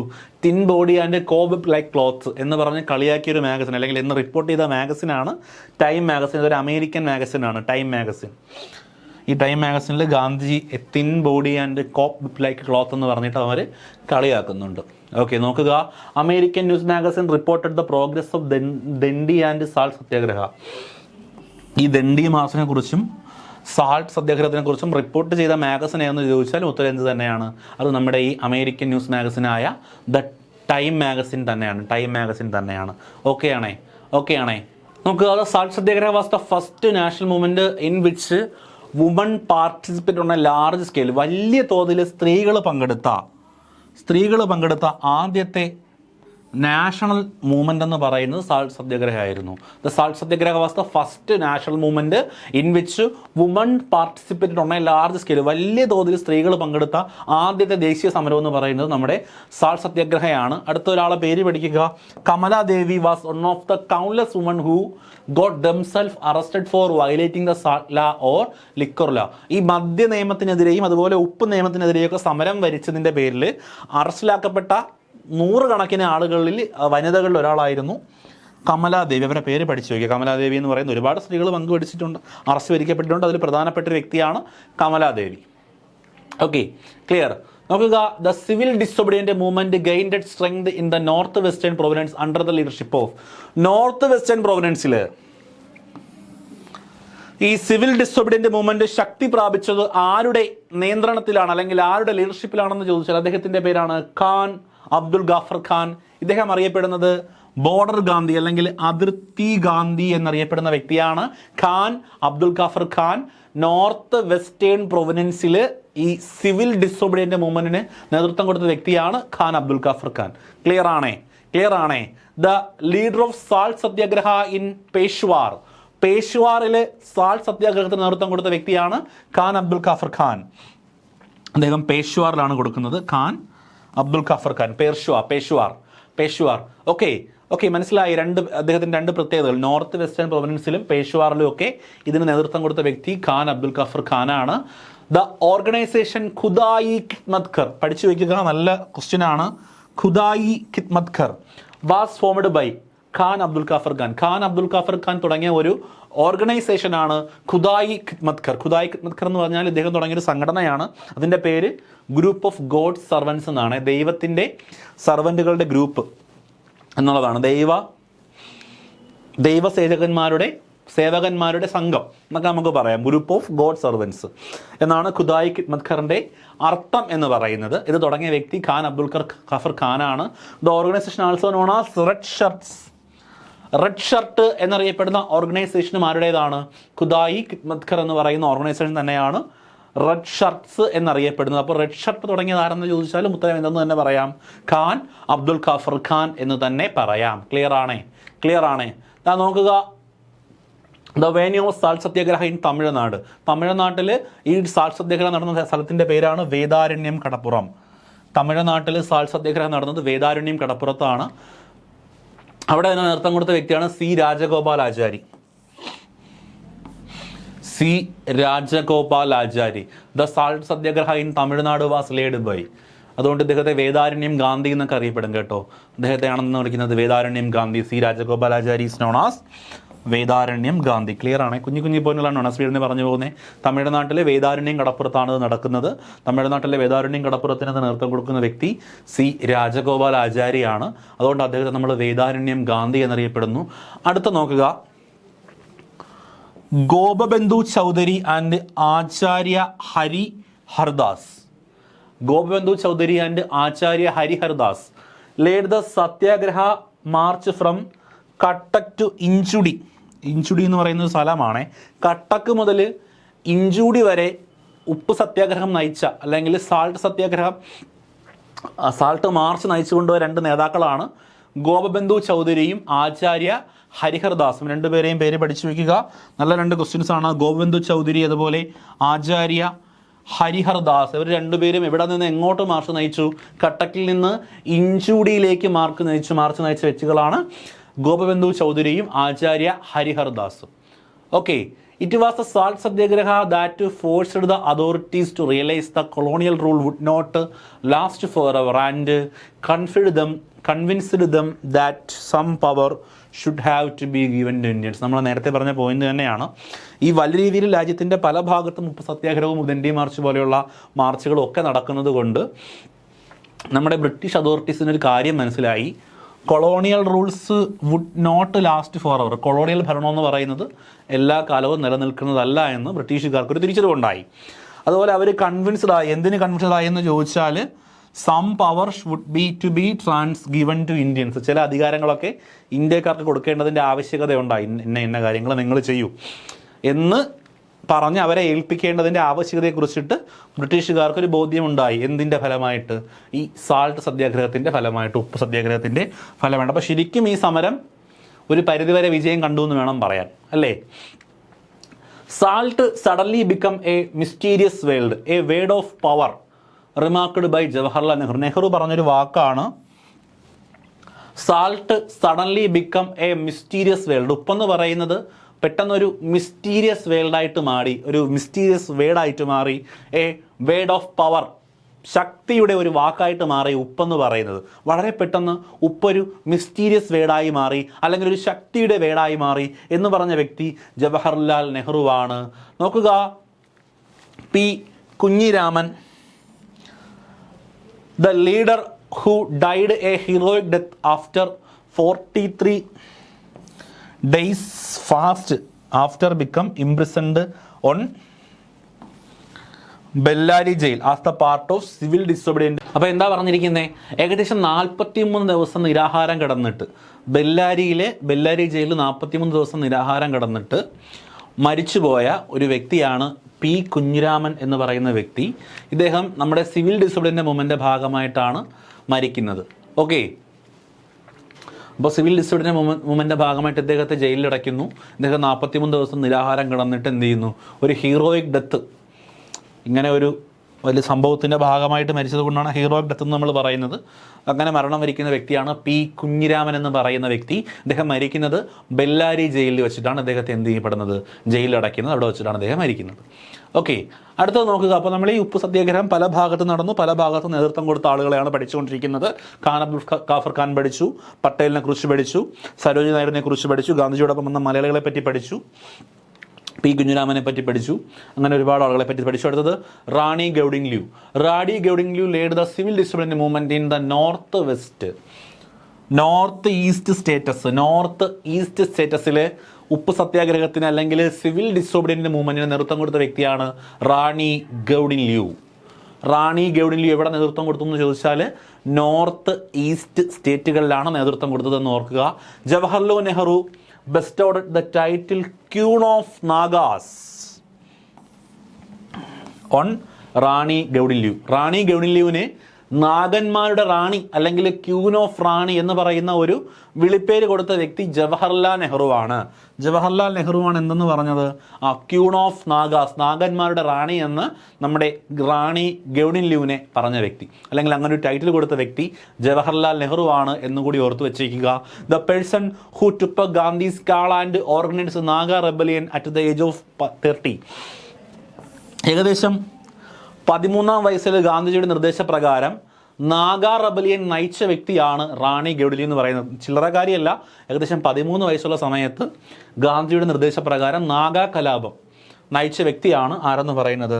റാണി ഗൗഡില്യു എന്ന് പറയുന്നത്. നാഗ റെബലിയൻ നടത്തിയ വ്യക്തി റാണി ഗൗഡില്യു ആണ്. ക്ലിയർ അല്ലേ? അപ്പോൾ നാഗന്മാരുടെ റാണി എന്നറിയപ്പെടുന്നു. നോർത്ത് ഈസ്റ്റ് സ്റ്റേറ്റുകളിൽ നമ്മുടെ സിവിൽ ഡിസോബീഡിയൻസ് മൂവ്മെൻറ്റിന് നേതൃത്വം കൊടുത്ത വ്യക്തിയാണ് Rani Gaidinliu. Okay, the civil disobedience movement was temporarily suspended under the Gandhi Irwin pact. അങ്ങനെ വളരെ കാര്യക്ഷമമായിട്ട് ഈ സിവിൽ നിയമലംഘന പ്രസ്ഥാനം നടന്നുകൊണ്ടിരിക്കുമ്പോൾ 1931 ഗാന്ധി ഇർവിൻ ഉടമ്പടി ഒപ്പുവയ്ക്കുന്നു. ഇതിനെക്കുറിച്ച് ഇത് എന്താണ് ഈ ഉടമ്പടി എന്ന് നമ്മൾ വിശദമായിട്ട് പഠിക്കുന്നുണ്ട്. അപ്പോൾ എന്തായാലും ഈ ഗാന്ധി ഇർവിൻ ഉടമ്പടിയെ തുടർന്നുകൊണ്ട് ഈ സിവിൽ ഡിസോബീഡിയൻസ് മൂവ്മെൻറ്റ് ടെമ്പററി എന്ത് ചെയ്യുന്നു? സസ്പെൻഡ് ചെയ്യപ്പെടുന്നു, താൽക്കാലികമായിട്ട് നിർത്തിവെക്കപ്പെടുന്നു. പൂർണ്ണമായിട്ടും നിർത്തിയില്ല, ടെമ്പററിലി ഇതൊന്ന് നിർത്തിവെക്കുന്നു. എന്തുകൊണ്ട്? ഗാന്ധി ഇർവിൻ പാക്ട് പ്രകാരം. Okay, as a result of failure of the second round table conference the civil disturbance movement resumed in January 1932. ഈ 30, 31, 32 കാലഘട്ടങ്ങളിലാണ് ഈ വട്ടമേശ സമ്മേളനങ്ങൾ, റൗണ്ട് ടേബിൾ കോൺഫറൻസ് നടക്കുന്നത്. 3 ഉണ്ട്. 1-ാം വട്ടമേശ സമ്മേളനം, 2-ാം വട്ടമേശ സമ്മേളനം, 3-ാം വട്ടമേശ സമ്മേളനം. അതിനെപ്പറ്റി നമ്മൾ വിശദമായിട്ട് പഠിക്കുന്നുണ്ട്. അപ്പോൾ നിങ്ങൾ മനസ്സിലാക്കേണ്ടത് ഗാന്ധി ഇർവിൻ പാക്റ്റിൻ്റെ ഫലമായിട്ട് താൽക്കാലികമായിട്ട് ഡിസോബീഡിയൻ്റ് മൂവ്മെൻറ്റ് നിർത്തിവെക്കുന്നു. ശേഷം സെക്കൻഡ് റൗണ്ട് ടേബിൾ കോൺഫറൻസ്, 2-ാം വട്ടമേശ സമ്മേളനം നടക്കുന്നു. അത് പരാജയപ്പെടുന്നു. അതിൻ്റെ ഫെയിലിയർ കൊണ്ട്, അതിൻ്റെ പരാജയം കൊണ്ട് ഈ നിർത്തിവെച്ച സിവിൽ ഡിസോബീഡിയൻ്റ് മൂവ്മെൻറ്റ് പിന്നെയും സ്റ്റാർട്ട് ചെയ്യുന്നത് ജനുവരി 1932. 1932 ജനുവരിയിൽ വീണ്ടും സ്റ്റാർട്ട് ചെയ്യുന്നു. The civil disobedient movement was officially withdraw in 1934. 34 ഔദ്യോഗികമായിട്ട് എന്ത് ചെയ്യുന്നു? ഇത് നിർത്തുന്നു. പൂർണ്ണമായിട്ടും സിവിൽ ഡിസോബീഡിയൻ്റ് മൂവ്മെൻറ്റ് നിർത്തിവെക്കുന്നു. അപ്പം 30 തുടങ്ങിയിട്ട് ഏകദേശം 34 വരെ ഇത് സ്ഥിരമായിട്ട് നടന്നു. ഈ പറയുന്ന എല്ലാ കാര്യങ്ങളും നടന്നുപോയി. 31 മാത്രം ഒരു ടെമ്പററി ബ്രേക്ക് ഉണ്ടായി, ടെമ്പററി ആയിട്ട് സസ്പെൻഡ് ചെയ്തു. ക്ലിയർ അല്ലേ? National salt Satyagraha memorial mountain was establish in Dandi, Gujarat. National salt Satyagraha memorial mountain, national salt Satyagraha memorial mountain എവിടെയാണെന്ന് ചോദിച്ചാൽ അത് ഗുജറാത്തിനകത്തുള്ള ദണ്ഡിയിലാണ് എന്നുകൂടി ഓർത്ത് വെച്ചിരിക്കുക. അത് ഈസി ആയിട്ട് കിട്ടും. ദണ്ഡി മാർച്ചല്ലേ നമ്മൾ ആദ്യം പഠിക്കുന്നത്. അപ്പോൾ ദണ്ഡി, ഗുജറാത്ത്. ഓക്കെ, നമുക്ക് അതിന് കുറച്ച് പോയിന്റുകളൂടെ ഉള്ളൂ. കുറച്ച് ആളുകൾ ഈ ദണ്ഡി മാർച്ച് അല്ലെങ്കിൽ ഉപ്പ് സത്യാഗ്രഹവുമായിട്ട് ബന്ധപ്പെട്ട് പറഞ്ഞ പോയിന്റുകളാണ്. Either I will return after achieve my goal or I will donate my body to ocean. ഒന്നെങ്കിൽ ഞാൻ ലക്ഷ്യം നേടി തിരിച്ചു വരും, അല്ലെങ്കിൽ എൻ്റെ ജഡം ഞാൻ കടലിന് സമർപ്പിക്കുന്നത്. നിങ്ങൾക്ക് അറിയാം, ഇത് പറഞ്ഞ വ്യക്തി ആരാണ്? മഹാത്മാഗാന്ധിയാണ്. അദ്ദേഹം തന്നെ പറഞ്ഞ മറ്റൊരു പോയിന്റ് കൂടി പറഞ്ഞിട്ടുണ്ട്. This handful of salt is a simple of strength. ഈ ഒരു കൈപിടി ഉപ്പ് സ്ട്രെങ്തിൻ്റെ ഒരു സിമ്പലാണ്. This hand holding the salt may broken. ഉപ്പ് പിടിച്ചിരിക്കുന്ന ഈ കൈ ചിലപ്പോൾ തകർപ്പുകടാം, പക്ഷേ this salt will not given. ഈ ഉപ്പ് ഞാൻ ഒരിക്കലും വിട്ടുകൊടുക്കില്ല എന്ന് പറഞ്ഞതും ഗാന്ധി തന്നെയാണ്. അപ്പോൾ ഗാന്ധിജി പറഞ്ഞ 2 കോട്ടുകളാണ് ഉപ്പ് സത്യാഗ്രഹവുമായിട്ട് ബന്ധപ്പെട്ട് ഗാന്ധിജി പറഞ്ഞ 2 കോട്ടുകളാണ്. Either I will return after achieving my goal or if I fail I will donate my body to ocean. ഒന്നുകിൽ ഞാൻ ലക്ഷ്യം തേടി തിരിച്ചു വരും, അല്ലെങ്കിൽ എൻ്റെ ജഡം ഞാൻ കടലിന് സമർപ്പിക്കുമെന്ന് പറഞ്ഞ വ്യക്തി മഹാത്മാഗാന്ധിയാണ്. This handful of salt is a symbol of strength. ഈ ഒരു കൈപിടി ഉപ്പ് സ്ട്രെങ്തിൻ്റെ, ശക്തിയുടെ സിമ്പലാണ്. ഈ ഉപ്പ് പിടിച്ചിരിക്കുന്ന കൈ ചിലപ്പോൾ തകർക്കപ്പെട്ടേക്കാം, പക്ഷേ ഈ ഉപ്പ് ഞാൻ ഒരിക്കലും വിട്ടുകൊടുക്കില്ല എന്ന് പറഞ്ഞതും ഗാന്ധിജിയാണ് എന്ന് ഓർക്കുക. PC Roy described Dandi march as Moses exodus to Israel. മോസയുടെ ഇസ്രയേലിലേക്കുള്ള പ്രയാണവുമായിട്ട് ദണ്ഡി മാർച്ചിനെ വിശേഷിപ്പിച്ച വ്യക്തിയാണ് PC റോയ്. ഓരോ ആളുകൾ ദണ്ഡി മാർച്ചിനെ എങ്ങനെ വിശേഷിപ്പിച്ചു എന്നാണ്. മോസയുടെ ഇസ്രയേലിലേക്കുള്ള പ്രയാണം, മോസാസ് എക്സോഡ്സ് ടു ഇസ്രയേൽ എന്ന് ദണ്ഡി മാർച്ചിനെ വിശേഷിപ്പിച്ച വ്യക്തി PC റോയ് ആണ്. Subhash Chandrabose described salt satyagraha. Subhash Chandrabose salt സത്യാഗ്രഹത്തിന് എന്തെന്ന് വിളിച്ചു? Napoleon's return journey from Elba to Paris. നെപ്പോളിയൻ്റെ എൽബയിൽ നിന്ന് പാരീസിലേക്കുള്ള മടക്കയാത്രയുമായിട്ട് ഉപമിച്ച വ്യക്തിയാണ് സുഭാഷ് ചന്ദ്രബോസ്. ഒന്ന് നന്നായിട്ട് ഫോക്കസ് ചെയ്ത് പഠിക്കുക. സുഭാഷ് ചന്ദ്രബോസ് സാൾട്ട് സത്യാഗ്രഹത്തിന് എങ്ങനെയാണ് വിശേഷിപ്പിച്ചത്? Napoleon's returns journey from Elba to Paris. എൽബയിൽ നിന്ന് പാരീസിലേക്കുള്ള നെപ്പോളിയൻ്റെ മടക്കയാത്രയുമായിട്ട് ഉപ്പ് സത്യാഗ്രഹത്തെ വിശേഷിപ്പിച്ച വ്യക്തി സുഭാഷ് ചന്ദ്രബോസ്. മോസയുടെ ഇസ്രായേലിലേക്കുള്ള പ്രയാണവുമായിട്ട് വിശേഷിപ്പിച്ച വ്യക്തി PC റോയ്. ഗാന്ധിജിയുടെ 2 കോട്ടുകൾ ഈസി ആയിട്ട് കിട്ടും. Jawaharlal Nehru described salt satyagraha as Shriram journey to Lanka. ശ്രീരാമൻ്റെ ലങ്കയിലേക്കുള്ള യാത്രയുമായിട്ട് ഉപമിച്ച വ്യക്തിയാണ് മോത്തിലാൽ നെഹ്റു. ഓക്കെ, അപ്പം 3 യാത്രയുമായിട്ട് ബന്ധിപ്പിച്ചു. ഒന്ന് മോസയുടെ ഇസ്രായേലിലേക്കുള്ള പ്രയാണവുമായിട്ട് ബന്ധിപ്പിച്ചത് PC റോയ്. നെപ്പോളിയൻ്റെ എൽബയിൽ നിന്നും പാരീസിലേക്കുള്ള മടക്കയാത്രയായിട്ട് ഉപമിച്ചത് സുഭാഷ് ചന്ദ്രബോസ്. ശ്രീരാമൻ്റെ ലങ്കയിലേക്കുള്ള യാത്രയായിട്ട് വിശേഷിപ്പിച്ചത് മോത്തിലാൽ നെഹ്റു. 3 ക്ലിയർ ആണേ നോക്കുക. Lord Irwin described Gandhi's Dandi march as storm in tea cup.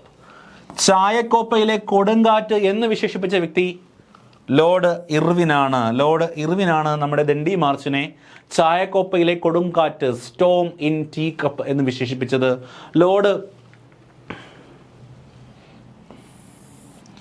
ബ്രേസിൽഫോർഡ്. Lord Brailsford called Gandhi's Dandi march on the kindergarten stage of revolution. Kindergarten stage of revolution, വിപ്ലവത്തിൻ്റെ കിൻഡർ ഗാർഡൻ സ്റ്റേജ് ആണ് ഈ ഗാന്ധിജിയുടെ ദണ്ഡി മാർച്ച് എന്ന് വിളിച്ച വ്യക്തിയാണ് ലോർഡ് ബ്രെയിസ്ഫോർഡ് എന്ന് പറയുന്ന വ്യക്തി. ഓക്കെ, ക്ലിയർ ആണ്. നോക്കുക, കേരളത്തിൽ ഉപ്പ് സത്യാഗ്രഹത്തിന് നേതൃത്വം കൊടുത്ത വ്യക്തി കെ കേളപ്പനാണ്. കേരളത്തിൽ പയ്യന്നൂരിൽ ഉപ്പ് സത്യാഗ്രഹത്തിന് നേതൃത്വം കൊടുത്ത വ്യക്തി കെ കേളപ്പൻ. നമുക്ക് അറിയാവുന്ന പോയിന്റാണ്. കേരളത്തിലെ പയ്യന്നൂരിൽ ഉപ്പ് സത്യാഗ്രഹത്തിന് നേതൃത്വം കൊടുത്ത വ്യക്തി കെ കേളപ്പൻ. കേരളത്തിൽ കോഴിക്കോട് നേതൃത്വം കൊടുത്ത വ്യക്തി പി കൃഷ്ണപിള്ള. കോഴിക്കോട് നേതൃത്വം കൊടുത്ത വ്യക്തിയാണ് ആദ്യത്തേത് കെ കേളപ്പൻ, മറ്റത് പി കൃഷ്ണപിള്ള. ഓക്കെ, രണ്ടും കേരളത്തിൽ തന്നെയാണ്. പയ്യന്നൂർ നേതൃത്വം കൊടുത്തത് കെ കേളപ്പൻ, കോഴിക്കോട് നേതൃത്വം കൊടുത്തത് പി കൃഷ്ണപിള്ള. ക്ലിയർ അല്ലേ? നോക്കുക, തമിഴ്നാട് നമ്മൾ പഠിച്ചു, വേദാരണ്യത്താണ് സി രാജഗോപാലാചാരി. പഠിച്ച പോയിന്റാണ്, അപ്പോൾ ഇനി ഞാൻ ഒരുപാട് പറയുന്നില്ല. തമിഴ്നാട് വേദാരണ്യത്ത് സി രാജഗോപാലാചാരിയാണ്. ഗുജറാത്തിൽ എവിടെയാണ് നടന്നത്? ധനാസരയിലാണ് നടന്നത്. സരോജിനി നായിഡുവാണ് നേതൃത്വം കൊടുത്തത്. ഓക്കെ, അത് നമ്മൾ പഠിച്ച പോയിന്റാണ്. അടുത്തത് ഒഡീഷയിലാണ് നമ്മൾ നേരത്തെ പറഞ്ഞ ഇഞ്ചുഡി എന്ന് പറയുന്ന സ്ഥലം ഒഡീഷയിലാണ്. അപ്പോൾ ഒഡീഷയിലെ ഇഞ്ചുഡിയിൽ നേതൃത്വം കൊടുത്ത വ്യക്തികൾ, ഇത് നമ്മൾ പഠിച്ചതാണ്. ഗോപബന്ധു ചൗധരിയും ആചാര്യ ഹരിഹർദേവും കൂടിയാണ്. ഗോപബന്ധു ചൗധരി, ആചാര്യ ഹരിഹർദേവ്, അത് നമ്മൾ പഠിച്ച പോയിന്റാണ്. ഈസ്റ്റേൺ പ്രൊവിൻസിൽ റാണി ഗൗഡിൻ ലൂതും പഠിച്ച പോയിന്റാ. അടുത്തത് നോർത്ത് വെസ്റ്റേൺ പ്രൊവിൻസിലെ Khan Abdul Ghaffar Khan. Okay, northern western പ്രൊവിൻസിൽ ഖാൻ അബ്ദുൽ ഖാഫർ ഖാൻ. അപ്പോൾ ഇത് ഇത്രയും കാര്യങ്ങളാണ് ഉപ്പ് സത്യാഗ്രഹവുമായിട്ട് ബന്ധപ്പെട്ട് നമുക്ക് പഠിക്കാനുള്ളത്.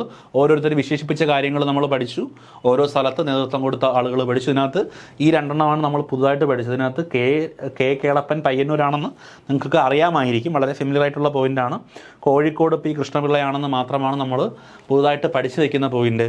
അപ്പോൾ ഗാന്ധിജിയുമായി ബന്ധപ്പെട്ട് നമ്മൾ പഠിച്ച കഥകൾ അല്ലെങ്കിൽ ഗാന്ധിജിയുടെ ജീവിതം ഉപ്പ് സത്യാഗ്രഹം വരെ വന്ന് നിൽക്കുകയാണ്, അല്ലെങ്കിൽ സിവിൽ നിയമലംഘന പ്രസ്ഥാനം വരെ വന്ന് നിൽക്കുകയാണ്. ഈ സിവിൽ നിയമലംഘന പ്രസ്ഥാനം നിർത്താൻ കാരണമായത് ഗാന്ധി ഇർവിൻ ഉടമ്പടിയാണ്. അതിനുശേഷം രണ്ടാം വട്ടമേശ സമ്മേളനം പരാജയപ്പെടുന്നു നമ്മൾ പഠിച്ചു. അപ്പോൾ വരുന്ന ക്ലാസ്സുകളിൽ ഈ കാര്യങ്ങളാണ് നമ്മൾ പഠിക്കാൻ പോകുന്നത്. ഈ ഗാന്ധി ഇർവിൻ പാക്ട് എന്താണ്, വട്ടമേശ സമ്മേളനങ്ങൾ എങ്ങനെയാണ് നടന്നത്, അതിനെന്തൊക്കെ സംഭവിച്ചു, ഇതെങ്ങനെ പരാജയപ്പെട്ടു തുടങ്ങിയ കാര്യങ്ങളുമായിട്ട് മറ്റൊരു ക്ലാസ്സിൽ നമുക്ക് വീണ്ടും കാണാം. അതുവരെ ഏവർക്കും നന്ദി.